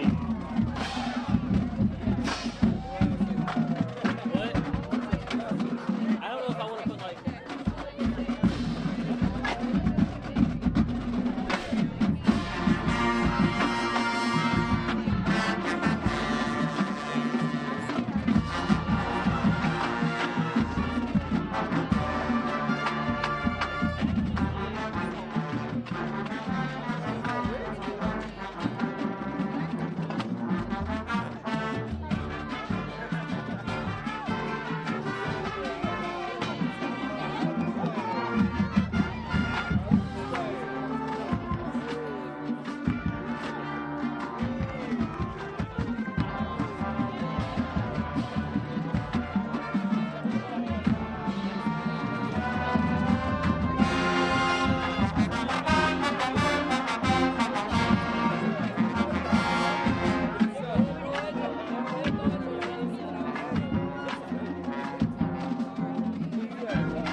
Sing along to Yesterday, featuring Jared Walker from Campbellsville, Kentucky, and Carson Goins from Glendale, Kentucky.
From a top-selling album and an iconic album cover, we finish today's performance with the 1967 hit, Sgt. Pepper's Lonely Hearts Club Band.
Ladies and gentlemen, your Campbellsville University Tiger Marching Band.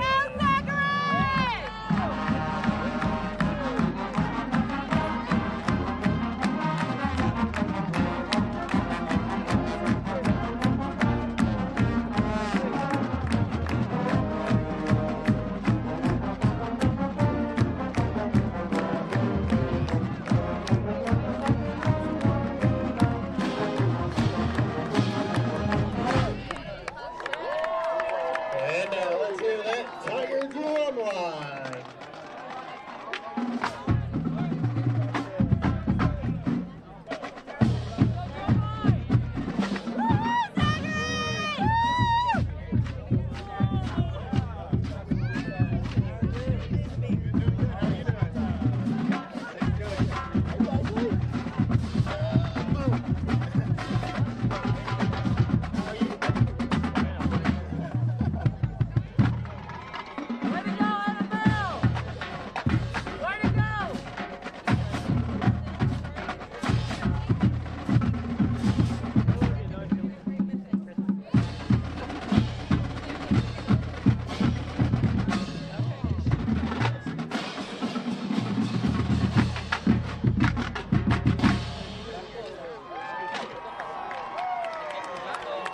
Let's have one more round of applause for the Tiger Marching Band.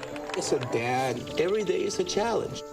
To make sure that the time that I have, I spend with them. It doesn't matter how tired you are. You have to try and to teach them. When they learn something new, and you can just see in their faces, it's such an incredible moment. It's those moments that are my favorite.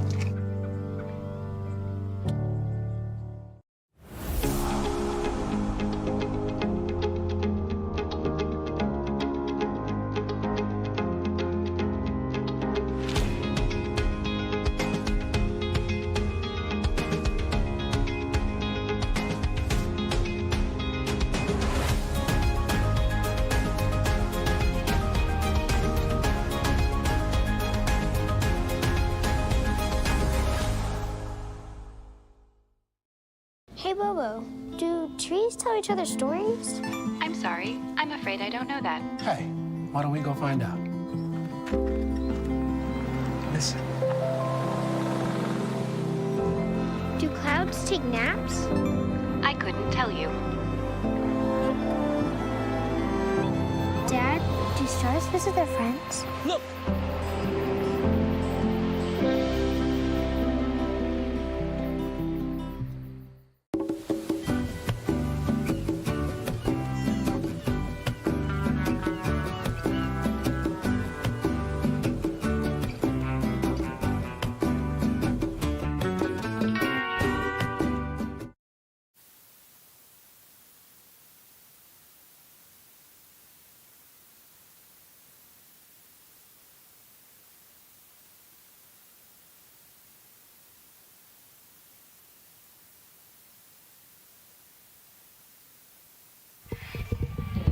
Welcome back as the Tigers are coming back out. Homecoming festivities have come to a close, and the Tigers find themselves trailing 28-17. Khalil, keys to the Tigers' second half.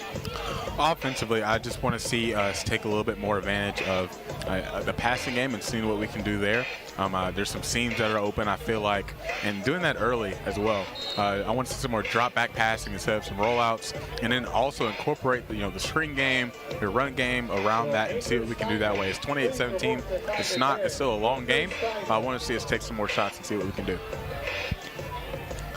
Yeah, I kind of echo those. I just want to see how we respond defensively, making those adjustments, not giving the easy throws to the outside, but being able to maybe lighten the box a little bit to give some help and then still be able to stop the run. So I'm interested to see what Coach Thomas decides to do and the defensive coaches to make those corrections. Ultimately, I just want to see a clean second half, no penalties, especially big ones, face masks, unsportsmanlike conducts, pass interference. Those are just big penalties that you can't have. And so, obviously, we want to make sure we don't have any turnovers, and we might need to get a couple more ourselves. We saw it before, the Tigers staging the comeback against Thomas More, where they were on the move. They found themselves down by quite a bit. It felt like every bit of momentum was sucked out of Finley Stadium, and now they came back. They made it an 8-point game, and it just came down to the wire. An offsides call gives them the first down. Tough break for the Tigers in that game. So it's certainly not undoable. It's only 11 points, plenty of time left, and all it takes is a swing of momentum. Yeah, and adjustments will be, the biggest part of that. Of course, we want to shore up those undisciplined plays, making those mistakes, because those are drive killers. But it also gives Faulkner in this, aspect more opportunities to succeed, and they have done that. They've capitalized on those mistakes we've made, but those are adjustments. So what are we going to do on the defensive side? How are we going to shore up that? So maybe more people out of the box and challenge your box to, can corral the run and contain the run, or are we putting more people in the box and putting, our DBs in situations where they have to, defend the play and, be by themselves on those islands? So what are we going to do there? How are we going to take our shots in offense to be successful? Because what we're doing isn't exactly working right now either. Yeah, and if they do that where your cornerbacks are going to be on an island, the cornerbacks have to do a good job of staying disciplined with their eyes and with their leverage and with their technique as far as where they want to really line up and to force the receiver to go. They're going to have to pick and choose when they want to try to press up or when they want to lay off.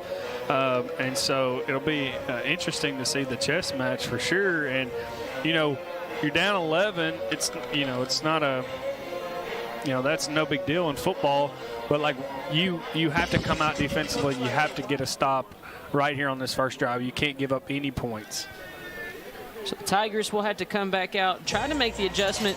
How do you think, or what do you think the Tigers maybe should do, the approach should be to stop Javion Tucker? I personally like more help in that way. I'm not sure if we can go with the two-man necessarily, like two safeties back, but you got to challenge that box. I think it starts with the run game because we're giving so much aid and assistance to the run game, and stopping that is putting the corners on an island outside. And I'm not sure, and I love our corners. I think they're really good. I think they've done some really good things. But are they able to stop the size and those dynamic receivers that Faulkner has on the outside? Are they able to stop them, or do we need to give them a little bit more assistance and challenge our linebackers and our defensive line to create more pressure and more havoc in the backfield against Faulkner? It's just such a matchup, and even when they've gotten into the backfield, they've caused that issue a couple of times with Ben Anderson, but Anderson has been very strong in terms of being able to step up in the pocket in the mess of things, really, and make those throws to the sideline, to his quick little dump down. He's been able to make those plays. He's been very good when he's been under pressure. Yeah, he's an athlete, and that is true. He's 5'10", 180. He's not the biggest quarterback. You don't see a lot of quarterbacks with that size, but he's using it well. He's agile. He's evading in the pocket, and he's scrambling and trying to create plays for his team, and he's just giving his guys shots to make plays. So taking those fades, taking that slant, those posts, he's giving his guys chances to make plays. He's keeping the plays alive, and he's doing really good for his team. We're doing really well for his team right now. It's even more impressive that he's doing that while he is that short. He's stepping up in the pocket and really just throwing over the top. Very Russell Wilson-esque. Drew Brees. In his prime. Yeah, total comparison. But just with the size and all that, still be able to make plays in the pocket. Neely kicks things away, taken from the 1-yard line, and the Eagles bounce to the outside, and Fant puts him out of bounds. I know the crowd got excited right there, but people, I don't know. I know the sideline got excited. It was a big hit. He kind of chucked them a little bit out of bounds. Once you get into out of bounds, you're kind of slowing up a little bit. So, but I understand. They've been excited this entire game. They have a lot to be excited about. Faulkner sideline, Faulkner fans, we've seen them in the stream. They're making a lot of big plays, and they have, that right to, be where they are right now and be excited. For sure. Faulkner will start with the ball. 28-17, an 11-point lead. Anderson has to tuck and run. Hit from behind as he was flushed out of the pocket. by Trevor Harmon. So on that play, they did not have a running back in the backfield. They had their tight end, Garrett Orr. Actually tell you it's either going to be a draw, quarterback run, or it's going to be a screen, a run, or a pass play, something of that way. So the defense needs to pay attention in those personnel looks to just really give themselves the advantage and make those plays and kind of use their instincts that way. So a 3-yard gain makes it 2nd and 7. Ball on the Eagles 38. Hands off, has the blocking out in front of him, has a hole, and Allen is on the move at the 30, 20, 10, and did he get to the pylon? He did, touchdown, but there is a flag. I wouldn't be shocked if it was holding, and it sounds like, I think that was Allen that just screamed, and it was, as he'll do it again, as it will come back. So Allen has a big touchdown run erased, but we have a man down on the sidelines as well. That's a Campbellsville player, but I can't catch the number. So holding on the receiver out front, that's DeMarcus Johnson, will bring back that play. And it looks like that was number 37, Akeem Dillard, who was down, and that's not good for the Tigers, but he's up and walking around, so hopefully a good sign. Yeah, I think he dove at the runner and tried to bring him down from the backside. Maybe he just knocked the wind out of him a little bit. So 2nd and 4, ball on the Eagles 41.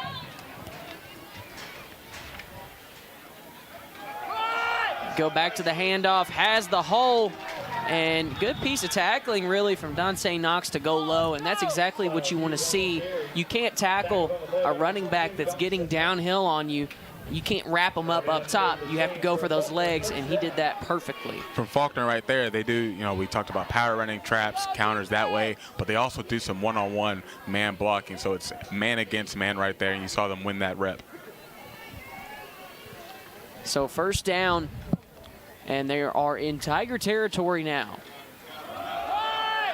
Moving to the outside, Harmon misses the first tackle, spinning off the yards after the run, or after the first hit, I guess I should say, are huge right now.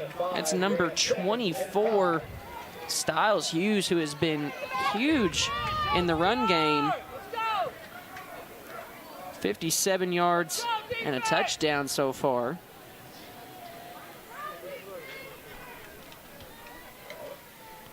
Now 62 yards after that run. Flushed out of the pocket and nobody there to contain. He's off and running at the 20, and he'll slide down at the 15-yard line. No, there was a guy there. He just missed him. He just absolutely missed him. I don't know if he thought the ball was handed off or what, but he just lost where his assignment was, and he had the quarterback and let the quarterback get away from him.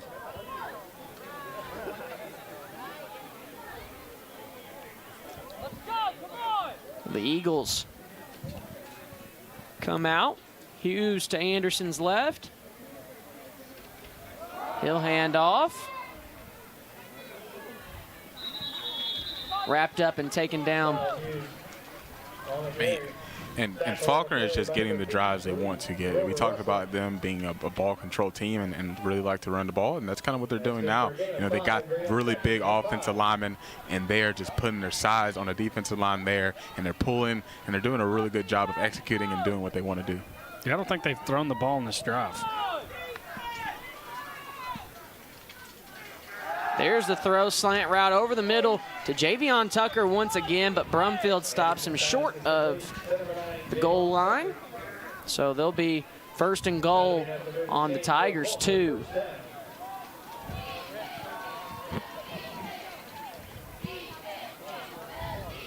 See our boy Brandon Bagwell down there. Oh, he's here? He got the camera.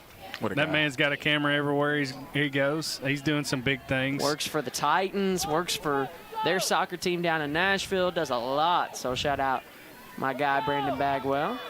Anderson takes the snap, hands off to Hughes, and he pushes through another Eagles touchdown.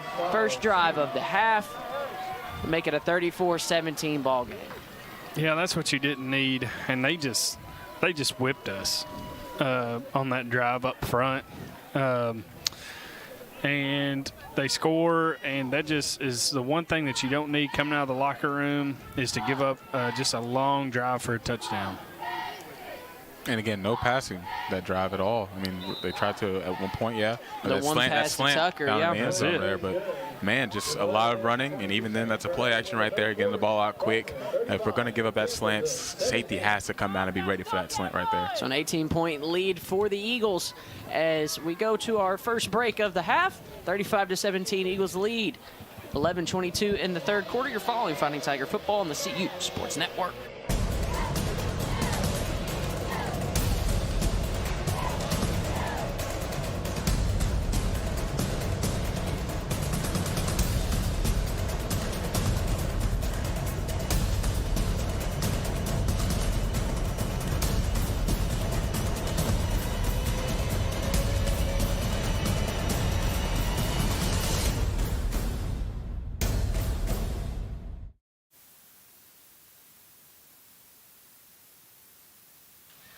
As we take the replay there, as you see Hughes just push through that big offensive line, comes through. They have 6'4", 265, 6'5", 370, 6'2", 280, 6'2", 330, and 6'2", 310. There is a lot of size, and this defensive line has been out there quite a bit. So it starts to put a wear on you. Of course. And they took full advantage, going almost full rushing on that one, as they will kick away, and the Tiger offense will try to get things going here, as that's number 47, I believe, Corden Crawford. Yeah, and we talked about the Tigers needing to win on first down, win on second down, you know, get them behind the chains, get them in long situations. And we haven't been able to see that really this game. We've seen Faulkner pretty much being able to do, you know, a little bit of everything on offense, getting a lot of chunk plays, you know, getting the short runs, just really being controlling the game on the offensive side and controlling the trenches. So the Tigers offense will try to get something moving here in this second half. They'll start off with the run to Bass as he gains the edge, has the blocker out front. McCown doing a better job of holding the block that time, but still multiple white jerseys over there to get that stop. Gain of about 5 on that one, 2nd and 5. And that's where we've seen a lot of successful runs for Bass in the offensive line, is getting the edge, getting out around the defense that way. Not a lot of interior rushing going on from us right now. Hopefully we can open a few things up. Meglis. A quick pass over to Shepperson. Shepperson forward. That'll move the chains. A Tiger first down. They get to their own 40-yard line. So then right there, going sideline to sideline, able to get a longer run on first down, going to the left, come back with a screen game, going back to the right on the right side of the field. Meglis goes under center. Bass in the backfield. They'll hand off to Bass. And able to shed the block. Yeah, you like to say Gossett just hold that block a little bit longer there. We had a hole there, just closed up really quick. Great job by the defender, too, to shed that and to get off of it.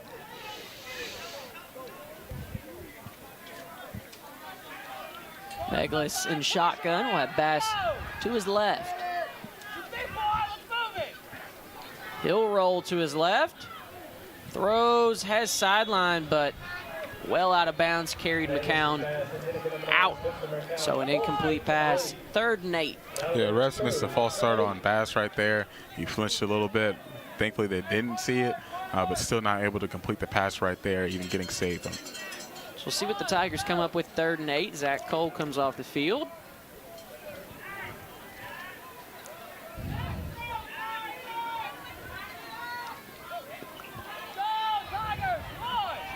Meglis in shotgun. Corners and safeties playing back. Oden has man in his face. Meglis drops the ball, but able to get back on top of it. Big number 23, Tyrese Wells, 6'3", 265 senior.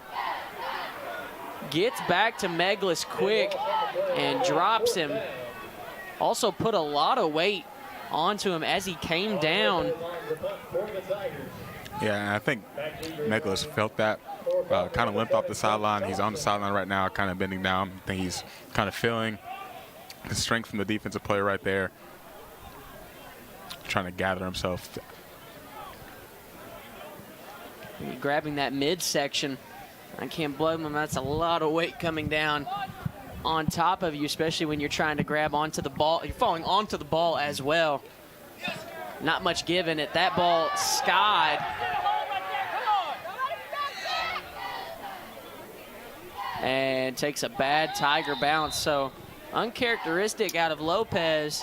Not too many bad punts from him this season, but a couple gone awry, and that one just skied up, and the Eagles will take pretty good field position on the Tigers' 40-yard line. Yeah, he just got that ball too high in the air. The wind's right in his face, blowing pretty hard, and it just kept blowing that ball back towards him. That wind is breezy today, and he just kicked that one a little too high. Wind got it.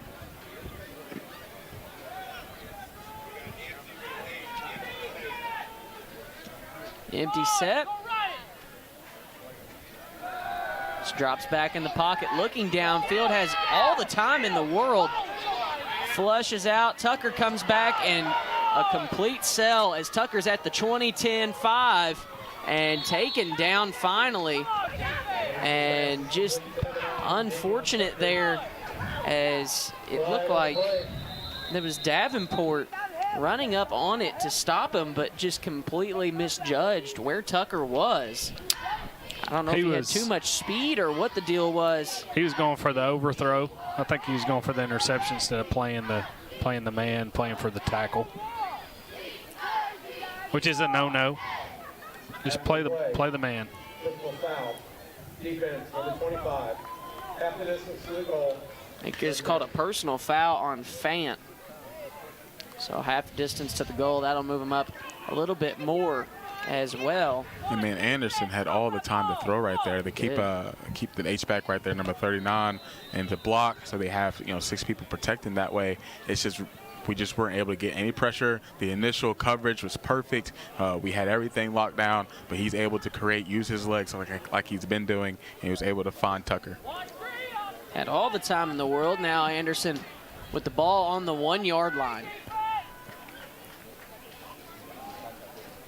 They'll hand off, and they'll signal him short, so the Tigers come up with a stop for now. But a lot of time, or a lot of downs really, as you get a fresh set of downs on the 1-yard line. So you got to come up with pretty much 4 big stops against this offense that has been very effective so far. Yeah, and again, like you talked about, they haven't run the ball necessarily well all season, but this game is just, doing whatever they like to do, and it's opening their entire playbook up. Anderson hands off to Hughes once more, and that time Hughes won't be denied as he goes in for another touchdown, and the extra point team will come out as the Eagles are threatening to run away with this ball game. And we've seen a lot of that. I feel like Jacoby McGill able to get a hand on him in the backfield, but just couldn't come up with the tackle. We've seen a lot of that happen this game, not getting him down on initial first contact and them able to make a big play and even here score. Kick is up and good. So they tack on the extra point, 42-17. Eagles starting to run away with this ball game. We'll see the Tigers answer coming up after this break. You're following Tiger football on the CU Sports Network. Hey, Bobo, do trees tell each other stories? I'm sorry. I'm afraid I don't know that. Hey, why don't we go find out? Listen. Can birds draw pictures? I don't have an answer for that. Dad, do stars visit their friends? Look!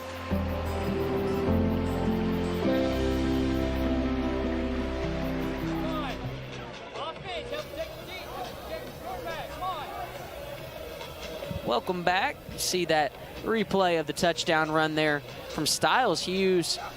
Hughes having one heck of a game for them. He comes up with 3 rushing touchdowns, 70 yards. Just been a big back. Really been 2 big offensive players mainly for the Eagles in Styles Hughes, 3 touchdowns, 70 yards rushing, and Javion Tucker, 157 yards receiving and 3 touchdowns himself.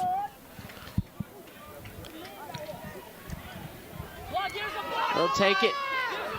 The Tigers have a little bit of space, now cutting up. Finds a hole, rushing out to the pit, past the 50 to the 45, but there is a flag, and I really hope that that's not another blindside block. Usually it's something when it's on the offense or the kick return team, man. I think they threw it on 80, but I don't know how that was a blindside block. He was out in front of the play. May catch a hold, I'm not sure. But earlier there was that blindside block that took back one of the returns.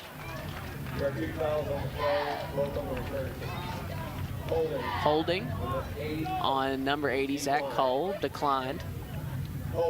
Holding on number 6, that's Travell Wright.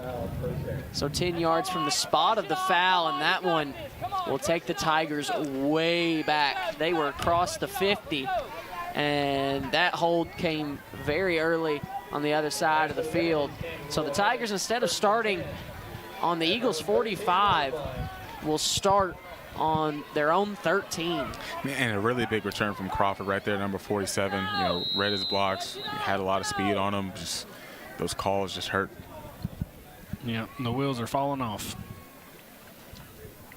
Meglis hands off to Bass. He's still keeping the legs moving. And that's the kind of stuff that'll start scrums, to be honest with you, as the whistle blows and they continue to push at your guy. But Bass doing a good job of keeping a level head on that one. And that's kind of what kind of team they seem to be, just a physical team who's going to, and not in a crazy way, but just, you know, let you know how physical they are as well. Meglis, 2nd and 4. A little short stopper to Shepperson. That'll move the chains for a Tiger first down. That'll be enough to move the chains for a Tigers first down. And we've seen a lot of those short passes, get it out quick, be open a lot for us. I want to see us, you know, marry something with that type of play call and that type of route. Meglis hands off to Bass, and he just gets stopped up by number 93. That is Ja'Kai Stevens, redshirt sophomore out of Alabama, and just able to shed off the block and stops him in the backfield. 2nd and 13 now. Rolling to his left once again, Meglis looking downfield, trying to direct traffic, dodges a block, or dodges, excuse me, a defender, I should say, as that was number 93 and 22 there in the backfield, Jacoby Lightfoot and Ja'Kai Stevens coming up big. Just haven't had a lot of drop back play calls. You know, we've had those short passes, get it out quick in those curl routes, but haven't gotten to see him like really pass the ball. Meglis has an empty set on 3rd and 13. Throws down to Oden, who pushes his way up to the 38-yard line.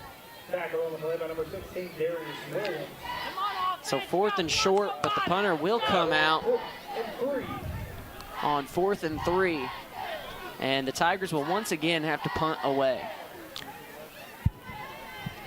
And just no consistency on the offensive side of the ball. That's 2 straight weeks we've seen that, you know. We just haven't been able to, you know, make plays. We haven't been able to get in our playmakers' hands and just be consistent and gain some momentum on the offensive side of the ball and move the ball down the field. We just haven't seen a lot of that. We have some success on first down, and then we get, you know, slowed down by the Faulkner defense. Much better punt from Lopez, fielded, and now starting to cut up. Taken down. Bunch of Tigers there on the stop. Darius Connor, the first one there for the Tigers, as the Eagles start their drive from their own 25-yard line.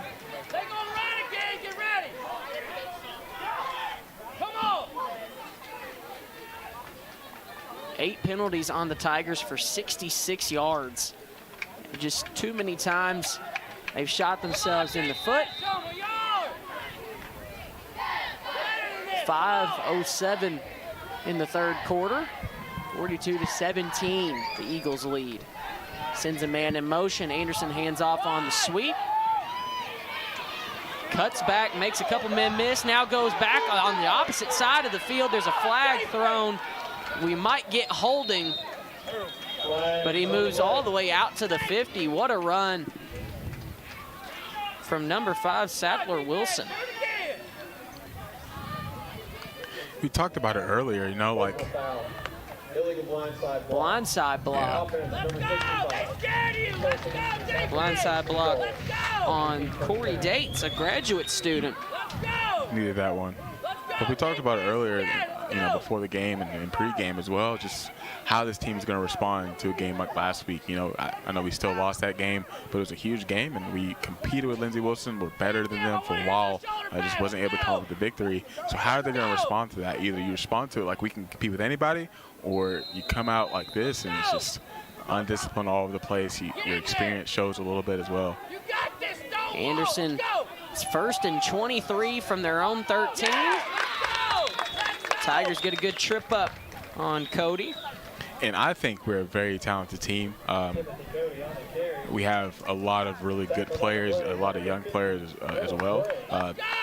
Even then, though, like we still have to get it together mentally and respond better that way.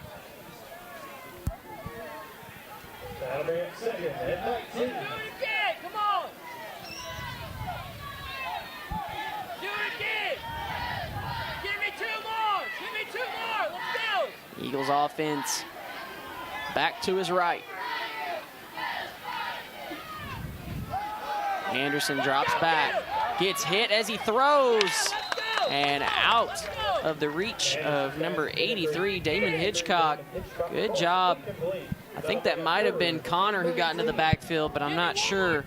And put the hit on the quarterback, put pressure in his face, and helped to force that one that just got away from him. And that pressure helped us out a lot. We needed that pressure. Made him throw a little bit earlier than he wanted to and couldn't get the throw off he wanted as well. So we needed that pressure, a good play. Let's go! Come on! And you'll get offside, so a free play. Take the deep throw. No good, but the offsides will move the ball forward.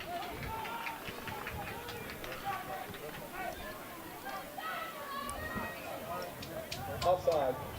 Defense, number 50. 5-yard penalty. Remains 3rd down. But certainly and especially helpful, it already being 3rd and 19. So the 5 yards up, still 3rd and 14 for this Eagles offense. Right here, you got to tackle, you got to contain, and just don't give up anything big. We've seen that a lot in this game, just giving up a lot of chunk plays. We just need to make the play here. Have to get off the field, exactly. Get better field position for your offense, and give them a chance to get moving here. Cut into this deficit. Look to the sideline. Anderson empty. Looking sideline, targets, and it goes up and high points it. Number 11, Caleb Jones. One of the things that's frustrating me because no adjustments been made is the amount of man-to-man that we're playing. I understand it's what we do, it's who we are. But sometimes you just need to understand you're getting beat. I don't know how many plays we've been trailing receivers, and they've been open constantly. And you get a 3rd and 12, maybe that's a time where you show man maybe, and then you drop back in zone. I don't know, but it's really frustrating. Anderson fakes the handoff, throws a slant route over the middle of the field. Another 1st down for the Eagles, and have players jawing at each other over there on that side. No flag was thrown, but number 8 came down with it. That's Bray Washington. That slant route over the middle once again, just wreaking havoc on this Tigers team. Yeah, he's just getting that glance look, and if he likes it, he's throwing it out there, and it's connected a lot for the Faulkner Eagles right now.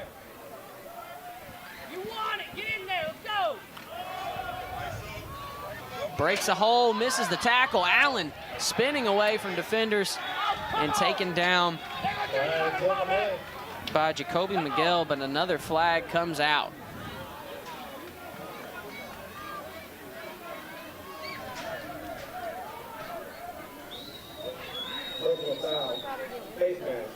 And a face mask once again on Miguel. That's his second of the day, and very unusual from a player who's been so good. Yeah, just these running backs have been very good today. Just been really hard to tackle. We just haven't been able to make a lot of plays on them. They're Faulkner right now just really doing whatever they want to on this offensive side of the ball, running the ball, play action, fades, back shoulder throws as well. 2:57 and counting left in the third quarter. Throwing a little bit of a fade route, and Brumfield good. That is one heck of a call. That was such a late throw from the official. He couldn't get it out of his pocket. He just couldn't get it out. It's also 42-17. Leave it in. That wasn't that bad. No, I don't think it was that bad, but it doesn't help when Diego, again, bites on that slant, that post route right there, skinny little post, and then gets caught, behind on that slant and go there. And so the receiver gets behind him. He has to catch up and try to make a play. He gets a little hands-on right there. The ref is going to call that. Ball fading back, and Tigers just struggling in the secondary. And this secondary has been really good for this Tigers defense. They were extremely good just last week against the number 3 team in the nation in Lindsey Wilson. And I know that they're a pretty good passing team as well. They're not huge in it, but they pass quite a bit. And they did a great job of stopping them. 2 interceptions, a pick 6 in that game. And the secondary just looks like they've been torn up here today by the Eagles, as he'll hand off to Allen. Once again, makes another man miss. And that's one of those times where they come up and it seems like they're focused on making that big hit, and instead of just wrapping up, and you come up on a guy who's going to spin off of you, you make that big hit, you sell on it, and he just gets away from you. Going back to the Lindsey game last week, yeah, we saw a team that the DBs were challenged early on, and they responded to it. I think they frustrated Lindsey in a lot of spots. A lot of pressure was on the defense just during that game, with special teams and offense not being able to do anything. So they gave us some stuff late here and there, but all in all, we saw them play very well last week, and it just hasn't been the same today. Anderson throws to the back corner. And there comes the pass interference on Brumfield once again. It's laughable. Both guys right there are They're going back and forth. hand-checking Both and of fighting them. at each other. And maybe it was the late, get off me sling that Diego did. I don't know why you would call it like that. But they're both going back and forth. You got to let them go, or you're going to call it on both of them. I'm not sure. And they'll call it on defense, and I don't see it in that case. You have both people fighting for it. It's a fade, so it's not like you're not letting him get back to the ball. I just don't understand that call. So ball moves forward. First and goal on the Tigers' 2-yard line with under 2 minutes here in the third quarter, and the Eagles threatening to really blow this game open with a touchdown here. Anderson takes the snap, hands off to Hughes, and Hughes pushing forward. Tigers can't stop him. They were there, dragging the Tigers along with them, and that's his 4th touchdown of the game. Again, just not able to make that initial stop on the initial first contact. Travell right there gets contact, stops in the backfield, but the running back continues to drive through and finds the end zone. This has just been a rough day for my teams. Just a rough day. What's the other team you're talking about, Brett? I'm not going to say it. So 48-17, they'll come out to stick on the extra point. I won't be able to handle it if tomorrow's not good. I understand that too. Right there with you. Just can't. Going up and good. Once again, perfecto for their kicker. He's 7 for 7 from extra point. 49-17. The Eagles have a commanding lead over the Tigers. You're following Tiger football on the CU Sports Network. You quit smoking and thought, That's that. But here's the thing about lung cancer. By the time you see the symptoms, it could be too late. But now, there's a new scan that can detect lung cancer early, when it's more curable. If you smoked, get scanned. Talk to your doctor or learn more.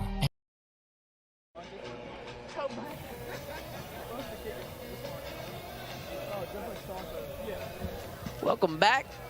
Tiger football here at Finley Stadium on homecoming day. Eagles spoiling it just a little bit here for the Tigers as they have a huge lead over them, a 32-point lead, 49-17. The little word you said was, that's an understatement. A little bit, you know.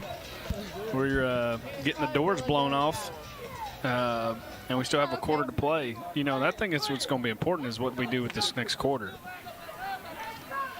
On the return, they take it out to the 30-yard line. On the return. What kind of positive momentum can we take away from the end of this game to move forward into the season? And, you know, that's going to be very important because there's just so many mistakes that's been made. And all around, you know, just coaching, playing, execution, just penalties. It's all the way around. It's a total team game, team effort, and it just hasn't been good enough. So how can we respond in the next 16 minutes and 45 seconds to gather some momentum? Meglis sends Smith out. Pass to him. Smith cutting back through defenders, but takes a big hit. A big number 51. That is Montrez Dinkins. So 2nd and 10 now. Ball on the Tigers 30. Meglis hands off to Bass. Bass runs into his own blocker in Dalton Perez and has nowhere to go. He gains 1 on the play, 3rd and 9. That'll bring it 3rd and 9.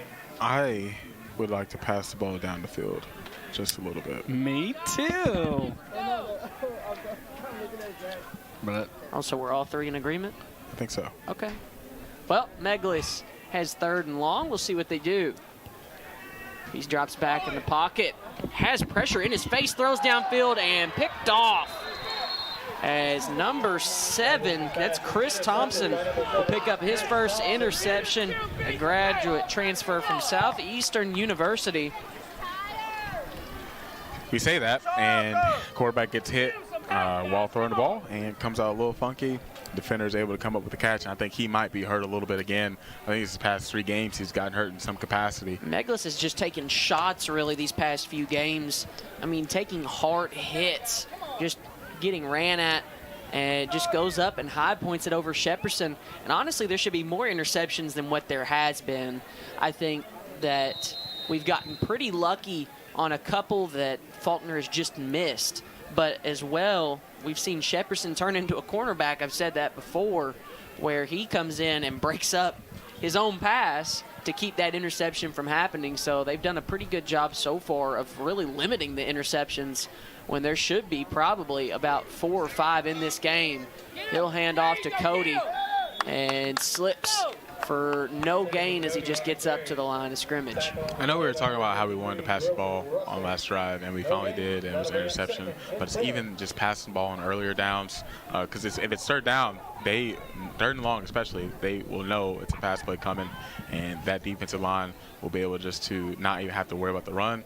And also, they are able to bring some pressure and get extra guys going that way too. So passing on those earlier downs helps out your offensive line.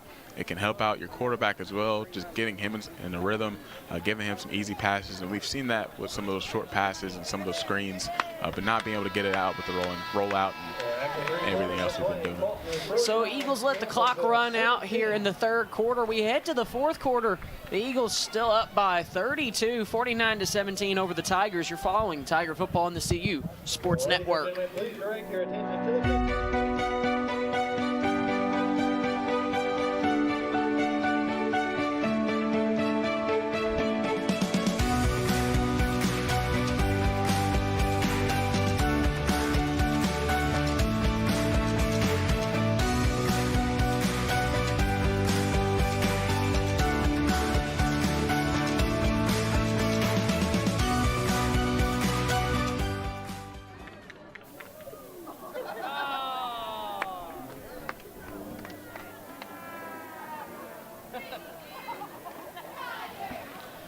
So the field goal attempt from our student was missed. I think that's my big thrower from the track team. I believe that's Jonah.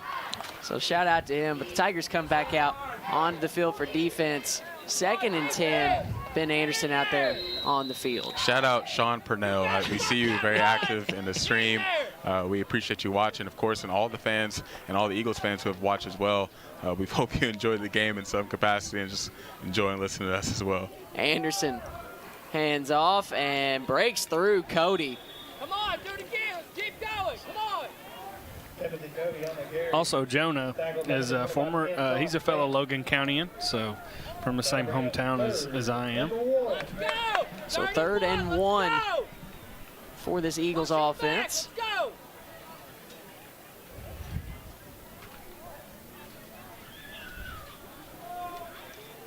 Come on, guys. Get in there. Stop the run. Let's go. Anderson has the back to his left, hands off to Cody, and that'll be a 1st down and more.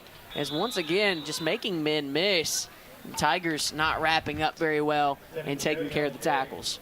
Tackle by number 54, Cale Hagan.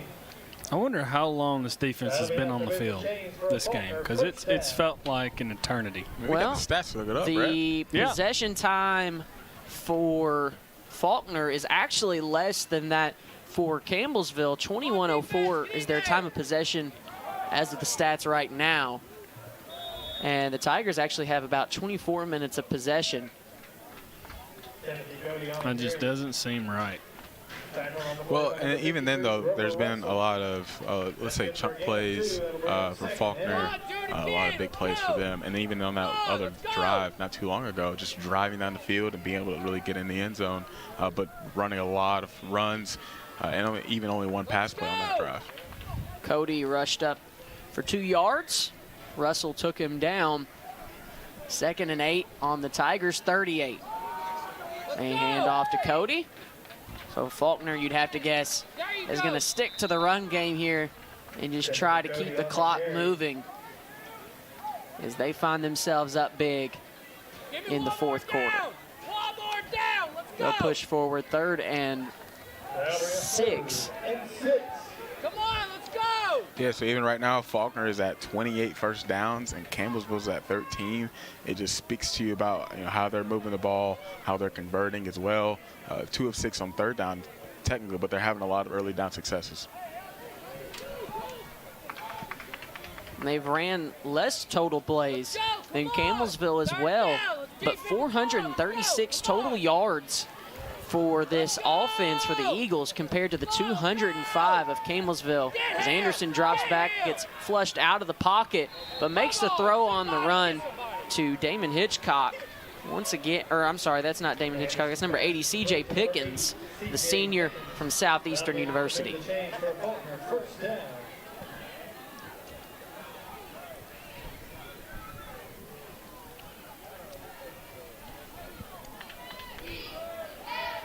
So a 1st down for the Eagles.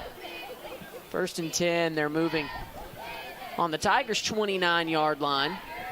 12 minutes Go. Come on, Tigers. here in the game.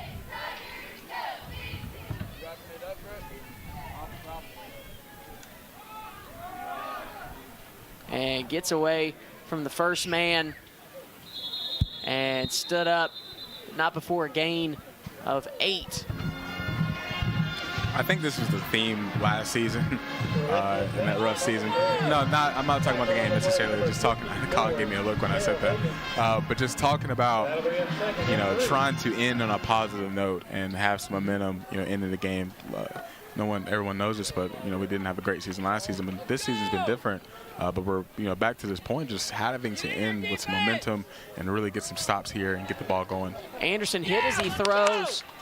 Good job from putting a hit on somebody. I think that's Cale Hagan that got back there. Side note, there's still a lot of fans out here representing. Not everybody got up and left. Quiet, not much to root for, but they're still out here supporting, and you always like to see that. That was a good shot there by Cale Hagan as well. I think they had a little bit more. Usually they've gotten the ball out quick, Faulkner has. but right there had to take a little bit more time trying to pass the ball, and we were able to get in the backfield and get some pressure on the quarterback, which we haven't seen very much of since the first quarter. We talk about the defense being tired. There's a new quarterback out. It's number 7. He's not on the 2 deep rush up the middle. That'll be good for a first down. They convert 3rd and 3. That's Brody Smith, the freshman quarterback from Alabama. Cool name, Brody. So he'll go in there. I think it's funny, actually, too. So differences in sizes for your quarterbacks. You have Ben Anderson, who's 5'10", 180. Their second listed in the 2 deep, their second string quarterback, Raekwon Beal, is listed at 6'5", 225. So that's a huge difference just in that. And then Brody Smith listed at 6'2", 195. So a lot of different sizes from these quarterbacks. He'll hand the ball off with number 21. That is Corinthian Cunningham. So a lot of freshmen for Faulkner getting some reps in. And yeah, it took a little bit to get the Anderson out of the game, but they were able to. They're in that position, which is good for them, just to get other guys some reps.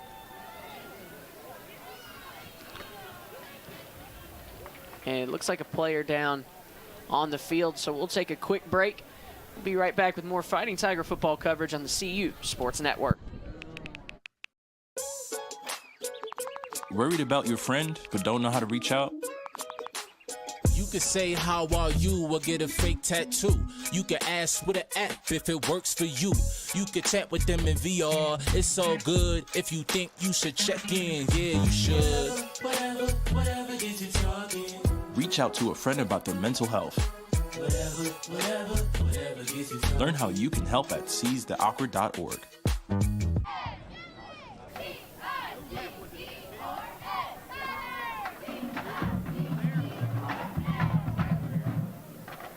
Welcome back as the Tigers find themselves down 49-17, 10:44 left here in the fourth quarter. And the offense for Faulkner is just pushing down the field. A long drive as it's 1st and 10 on the 15 here in the fourth quarter. Hey, we keep talking about our YouTube channel and people watching. If you're on there, please comment what you stress eat. What is your favorite stress eat food of choice when it's a rough Saturday or Sunday? Particularly when you're watching your favorite team or your college team play football. Depends on where I'm at, but if I've got access, it's probably mozzarella sticks. I'm not going to lie. Ooh, good choice. Chips is always that's a must for me. We'll only bring it up because we are stress eating as we speak. Of course, not went on air, but went off. So Brody Smith at quarterback, hands off, pushing up the field is Cunningham. I just like a good bowl of cereal. It doesn't matter. Good day, bad day, stressful day. I just want some cereal. Cocoa Pebbles, Fruity Pebbles, Captain Crunch, doesn't matter. Sweeter the better. I was waiting for you to name Cinnamon Toast Crunch. Three good the choices. taste you can see, I would, yes, that too. 3 good choices. See, now I'm getting more stressed. I don't have that in my cabinet. So am I going to go to the store and get it and eat it on the way home? That's where I'm at today, folks. Smith, so sorry, Smith back out there. Hands the ball off. Trying to gain the edge as Cunningham cuts back in and gains a few more yards as the Eagles push up. 3rd and 3. That'll bring up 3rd and 4. 4, actually, excuse me. And still, even then, this is still just a great time to just try to get off the field, you know? Like almost 9 minutes left in the game, 8 minutes left, 8.5. But again, you just want to end on that positive note, get some momentum going, and try to shore up some things you've struggled with this game, which is tackling in the backfield, containing this run game, work on this stuff, and get better for next week. Smith hands off, Drex Allen back into the game. He pushes forward for a gain of about 1 or 2. So that brings up 4th down. See what they decide to do. It looks like they'll keep the offense out on the field and go for it.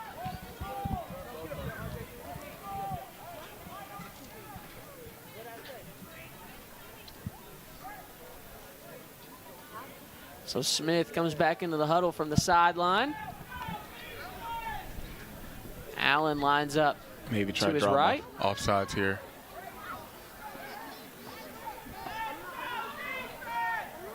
Allen pushing forward, and I'm not sure if he gained it or not.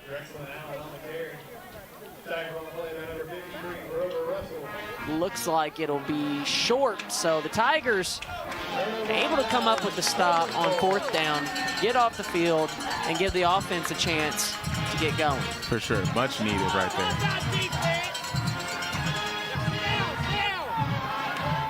Because it's how hurtful is it just to have them on 4th and short, end of the game hasn't gone your way, and you're still not able to get them off the field. So that's just that's a big play right there, just for mentally going forward as well. Hopefully, I know we're pinned down back a little bit, but the offense can get something going and work on a few things just to hopefully get a scoring drive together. You've been held scoreless since halftime, and really since 12 minutes in the second. They scored to take the lead 14-7, but it's been all Faulkner since. A 2-yard run from Hughes, and then Tucker making it a 28-14 ball game after a little bit. And Smith cuts back and runs a different way. Gillis is actually out there. He'll cut up and get the first down. Good play from Smith to get around. Gillis is out there at quarterback now. My apologies, I didn't notice. There is a flag down on the field, so I hope that isn't holding.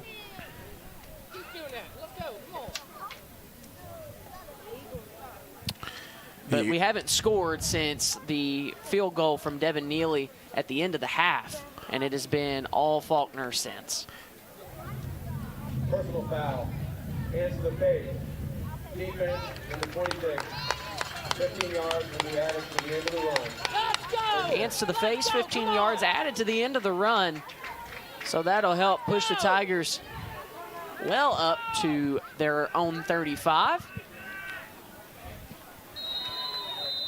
Fresh set of downs. Also getting in a good set of reps for Gillis, who's only had 3 pass attempts on the season. There's one right there. Yeah, not the first time we've seen him this season. We've seen him in some different stretches here and there, but just another chance for him to get things going and get some live reps, which is always huge, especially for these younger guys. I just remember my freshman year, I think my first game was against University of the Cumberlands, and it was Gillis, quarterback keeper. Physical run from Gillis, pushing upwards. Would be just short. 3rd and 1. Yeah, but that first game experience for me my freshman year, that game just moved so fast. I was on defense. I got to play special teams that year too as well, but it's just so fast. So it's just getting that live reps, getting your eyes used to it is huge for any player. Gillis under center. Has Smith lined up right behind him. Hands off to Smith. Pyle pushes forward for the first down and more.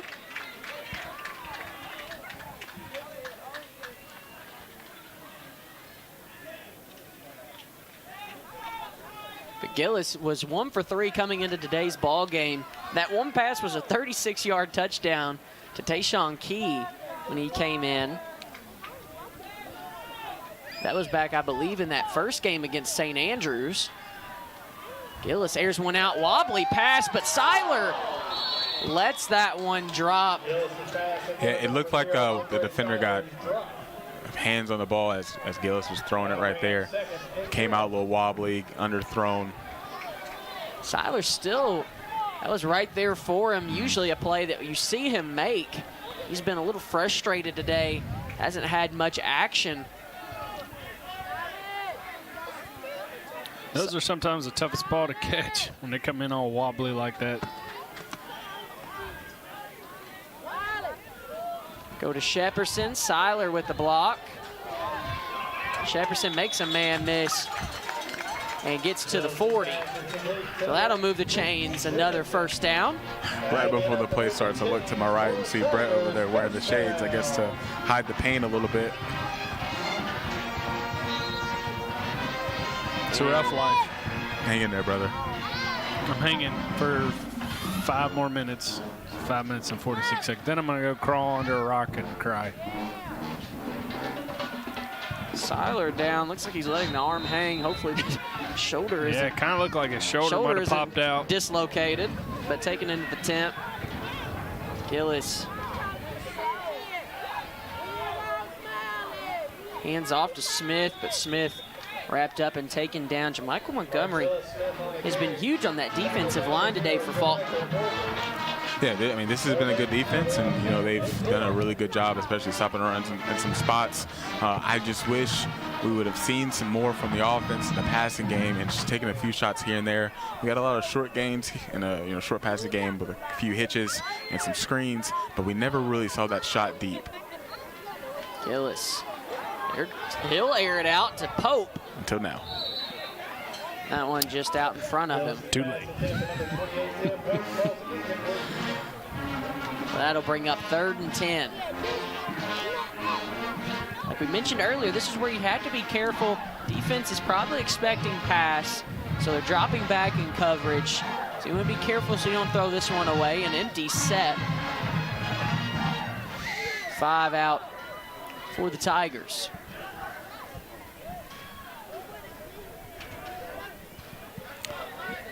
Good job with the slow snap count right there. You know, to see the defense is getting a little antsy, trying to blitz late. Gillis steps up into the pocket. Oden gets blasted, but still comes down with the catch. Credit Oden to hang on to that ball. I don't know how he did, but he is a tough guy for it. That'll bring up 4th and 5. The offense stays out on the field on the Eagles' 35-yard line. 4:35 and counting down.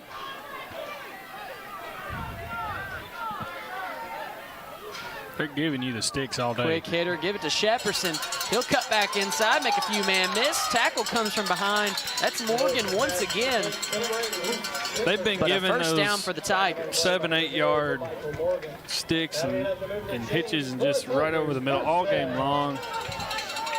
And they'll especially give it up now, you know, like they're not looking to give up anything deep, so they've done a really good job of letting things play out in front of them and being patient that way. On the Eagles 20, Gillis has all day to throw. Now pressure flushed, and he's dragging down from behind.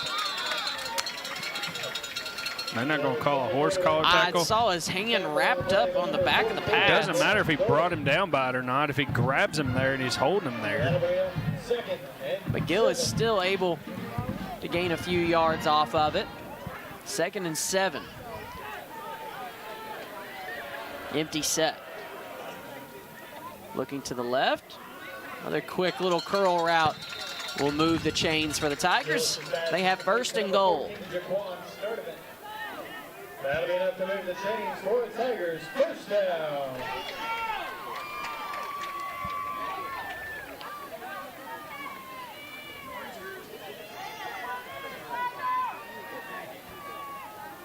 Empty set once again. Steps into the pocket, dumps over top, and Shepperson had the touchdown, but misses it. Not something you'll see very often. Also from Gillis right there, it's just some really good pocket presence, some slight movements, but stepping up in the pocket, not abandoning it too soon, and puts a good throw out there for Luke and just doesn't come up with it, unfortunately. But that's really good to see from your young quarterback right there. Gillis makes a really nice play. Luke just has to come up with that. I don't think you'll see that very often from Luke, but kind of looked like he was trying to reel it in with his arms rather than his hands. Gillis rolling to the right, hits Sturdivant, and he fumbles. Shepperson grabs it up. Sturdivant was blasted. This Faulkner team has been hitting hard out there today. Yeah, them Bama boys can be physical. I remember even playing Faulkner, back when I played, and it's always just been they've always been a big physical team, and they're still sticking with that culture and doing a really good job to this day. Gillis, empty set.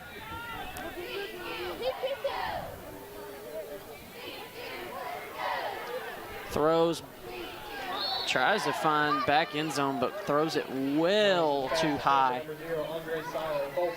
So 4th and goal, ball on the 6. Yeah, just not a lot there for him. Faulkner had everything, locked down. He tried to stay in the pocket and find someone, just wasn't able to. See if this offense can't score one here as they go for it on 4th and goal. Rolls to his left, has to stop, makes the throw, and incomplete, as they'll say it hit the ground first. Odin not able to reel in that catch. So the Eagles come up with a stop, and the Tigers held scoreless here in the second half.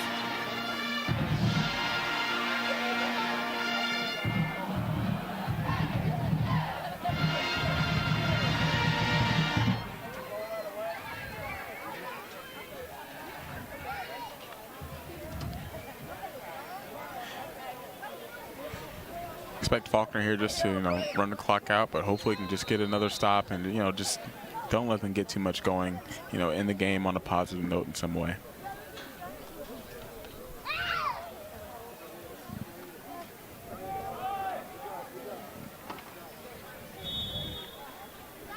Run up the middle, gain a couple of yards. Tackle on the play by number 50, Noah Gray. Gain of 2. That'll bring up 2nd and 8.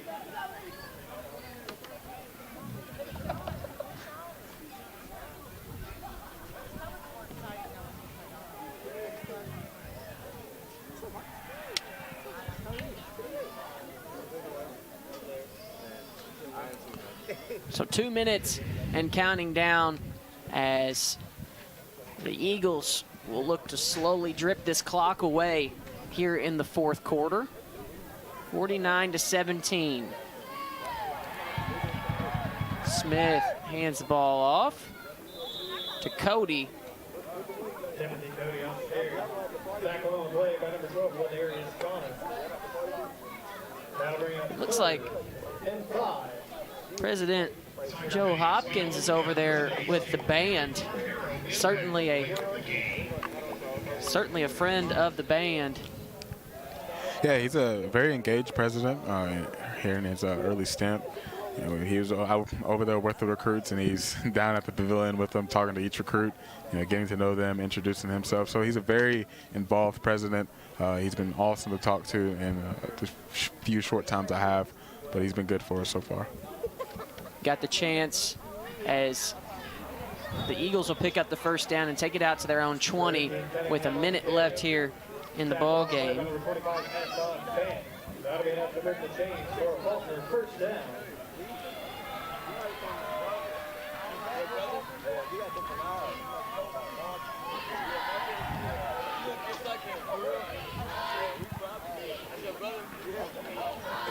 So 40 seconds down, you had the chance to interview President Hopkins in Inside CU Sports. I had the honor of getting to talk to him at Athletic Awards Night last year.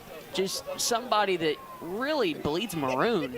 Yeah. Just in the early stages of his, presidency here, and even before he was fully inaugurated. He was just inaugurated this past couple of weeks, but just a very active president, one that we're certainly glad to have and glad to see him out there as the time will run off the clock.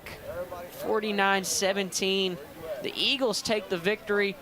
We'll step away for a quick break, and we'll be back with post-game coverage of Fighting Tiger football here on the CU Sports Network. When I got the opportunity to get him, there wasn't no choice. I told myself, I'm going to take custody of my daughter. It's my baby. That's what we're supposed to do as men, take care of our home, build a foundation, you know what I'm saying? Love, our money, She's my purpose. I'm here to walk with her, hold her hand until she can walk alone. Ain't nothing like being a father in this world.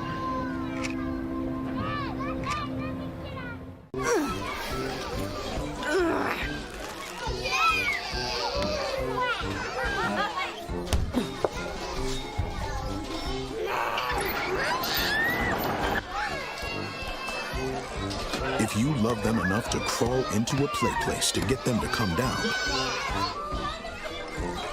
then surely you'll check nhtsa.gov/the right seat to make sure they're in the right car seat.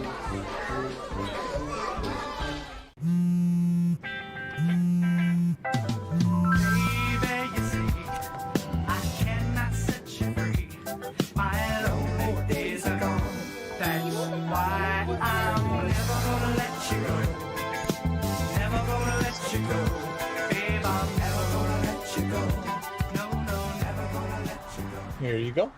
Thank you. Thank you.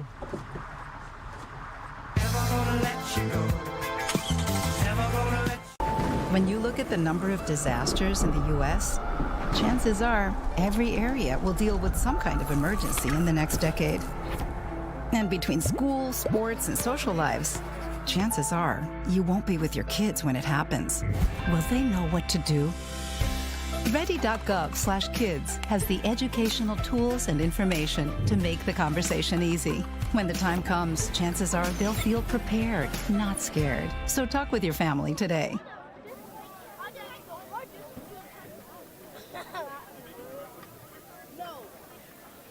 Welcome back. Post-game coverage of Tiger football as the Tigers drop one to Faulkner University, 49-17. A tough game for the Tigers. Your Kentucky Farm Bureau Impact Player of the Game, thanks to agency manager Darren Price, is Luke Shepperson. Shepperson, 12 catches for 105 yards and 1 touchdown. Had a tremendous game. Probably should have tacked on a few more yards and a touchdown there, just a drop one, but uncharacteristic for him. Great game overall. Yeah, I brag on Luke every week. If you're just listening to the broadcast ever, I brag on Luke. I think he's a great player. I think he works extremely hard. He's a playmaker for us. It sucks to see him get the opportunity. 12 receptions, 105, 1 touchdown, and a loss, and even the long being 15 yards. So there wasn't a lot of big plays to be made necessarily there, but it's great to see him just get involved in the game plan. So your cell phone repair shop call of the game is the call to go for it, to go for the field goal for 50 yards out from Devin Neely. And Neely able to slot it, had plenty of boot on it really, as it just flew through the air and wasn't even really close to either side. So Neely has certainly improved his kicking game from the years past. Yeah, and he kicked that into the wind too, and he kept it low. He drove it, and had plenty of leg to boot. And that was such a, looking back, that was, vital, just getting points before half, knowing that Faulkner was going to get the ball back. So, and then earlier he had that 42-yarder that probably would have been good from 60. He crushed that ball and got the penalty with the roughing the kicker and gave us the first down, which ultimately led to a touchdown. So Devin Neely had a great game today. So hard to find a few but we'll try to find the bright spots in this game. Meglis looked a little rougher than they usually have in this past game. 136 yards through the air, 14 of 30, 1 touchdown and 2 interceptions. Just looked like he had a little bit of a harder time, seeing the secondary, but the secondary from Faulkner has been, amazing all season. Yeah, they were really good. They let everything play out in front of them. We were never really able to get a shot going downfield, and Meglis, unfortunately, was never really able to get in rhythm in the game. He got sat out late. I just think he was a little bit hurt, and also we're down by a lot too. But hopefully, it's 2 straight weeks of the offense not really getting it going, and that kind of not helping us a lot. So hopefully we can get things going back on the right pace next week, get the run game going, and hopefully get the pass game going a little bit more too. The Tigers were tore up by the Faulkner offense. Ben Anderson had a great game. They don't really throw the ball much, but they certainly did it here tonight. 13 of 20, 211 yards, 3 touchdowns. He did throw that pick that was early on in the game when it was still a close one, really, and it was throughout the first half for the most part. Towards the end, they started to pull away a little bit more, but at one point, this ball game was 14-14. The Tigers did have a lead. It was 14-7 early on, but it really just started to take over. Styles Hughes for the Eagles had one heck of a game, 72 yards rushing, 4 touchdowns. The 4 touchdowns is certainly the number to pay attention to. Yeah, Faulkner, you could see that they were super confident coming to the game. They came out, first play was an empty set. You don't see them pass the ball a lot. They like to be patient with the run. They're still a little balanced that way and pass when they need to.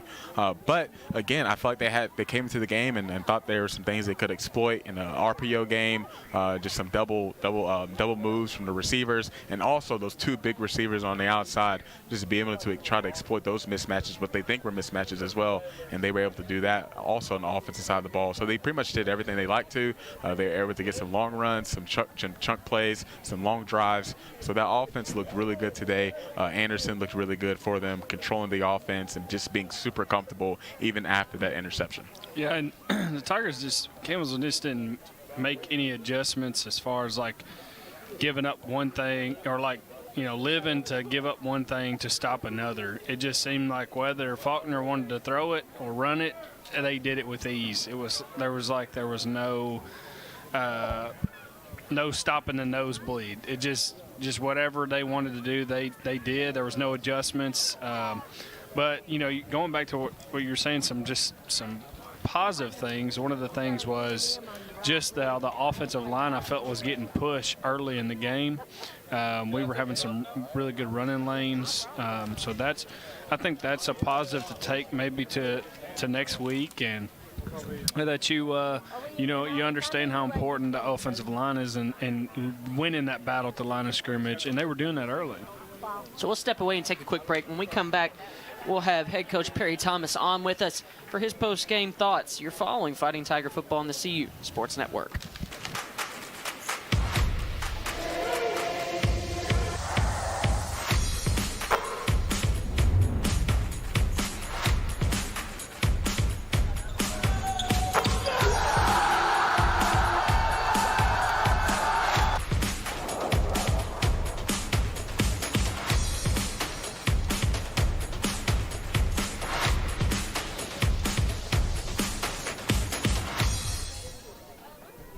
What if you could feel in control of your retirement in just a few clicks? At aceyourretirement.org, you can. Start with a free 3-minute chat with Avo, your friendly digital retirement coach.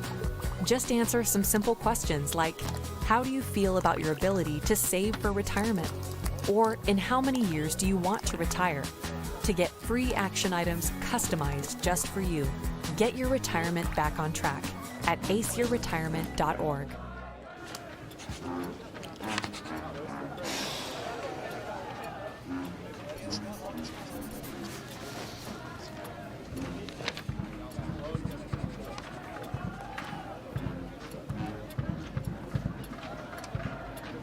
If you love them enough to relearn math so you can teach them math, then surely you'll check nhtsa.gov/the right seat to make sure they're correctly buckled in the back seat. Last week, Brandon met a girl on a dating app. One day after work, he finally found the courage to ask her out. No answer. He started to panic. Was he being too pushy? Maybe it was too... Hey, sorry I didn't respond. I was driving. I would love to go on a date. How does tonight sound? Brandon tried to play it cool, but inside he knew. A girl so smart, so responsible. She must be a keeper.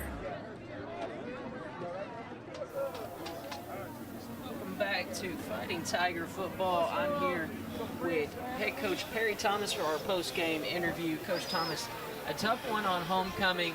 Tigers drop it 49-17 on a little bit of a 3-game skid. We saw the Tigers play so well in the last game against Lindsey Wilson. It just seemed like they came out a little sluggish. Yeah, I thought that, number one, Faulkner's a very good football team. Very talented team. Their only 2 losses were a total of 16 points to Reinhardt and Georgetown, both top 10 teams. So I thought that they just came out and took it to us early.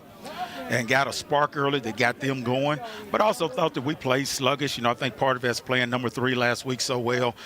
So much goes into that game with it being a rivalry, and you get a little worn down mentally and physically. But also thought that, we haven't had an open week. So we've played 5 straight games, and, I just felt like once the game got going, we were mentally and physically deflated a little bit. And it wasn't from lack of trying. It was just sometimes we just couldn't do it. And, that's no excuse. That's the bottom line. It's football. You got to suck it up. It's athletics and play the next play in the next game.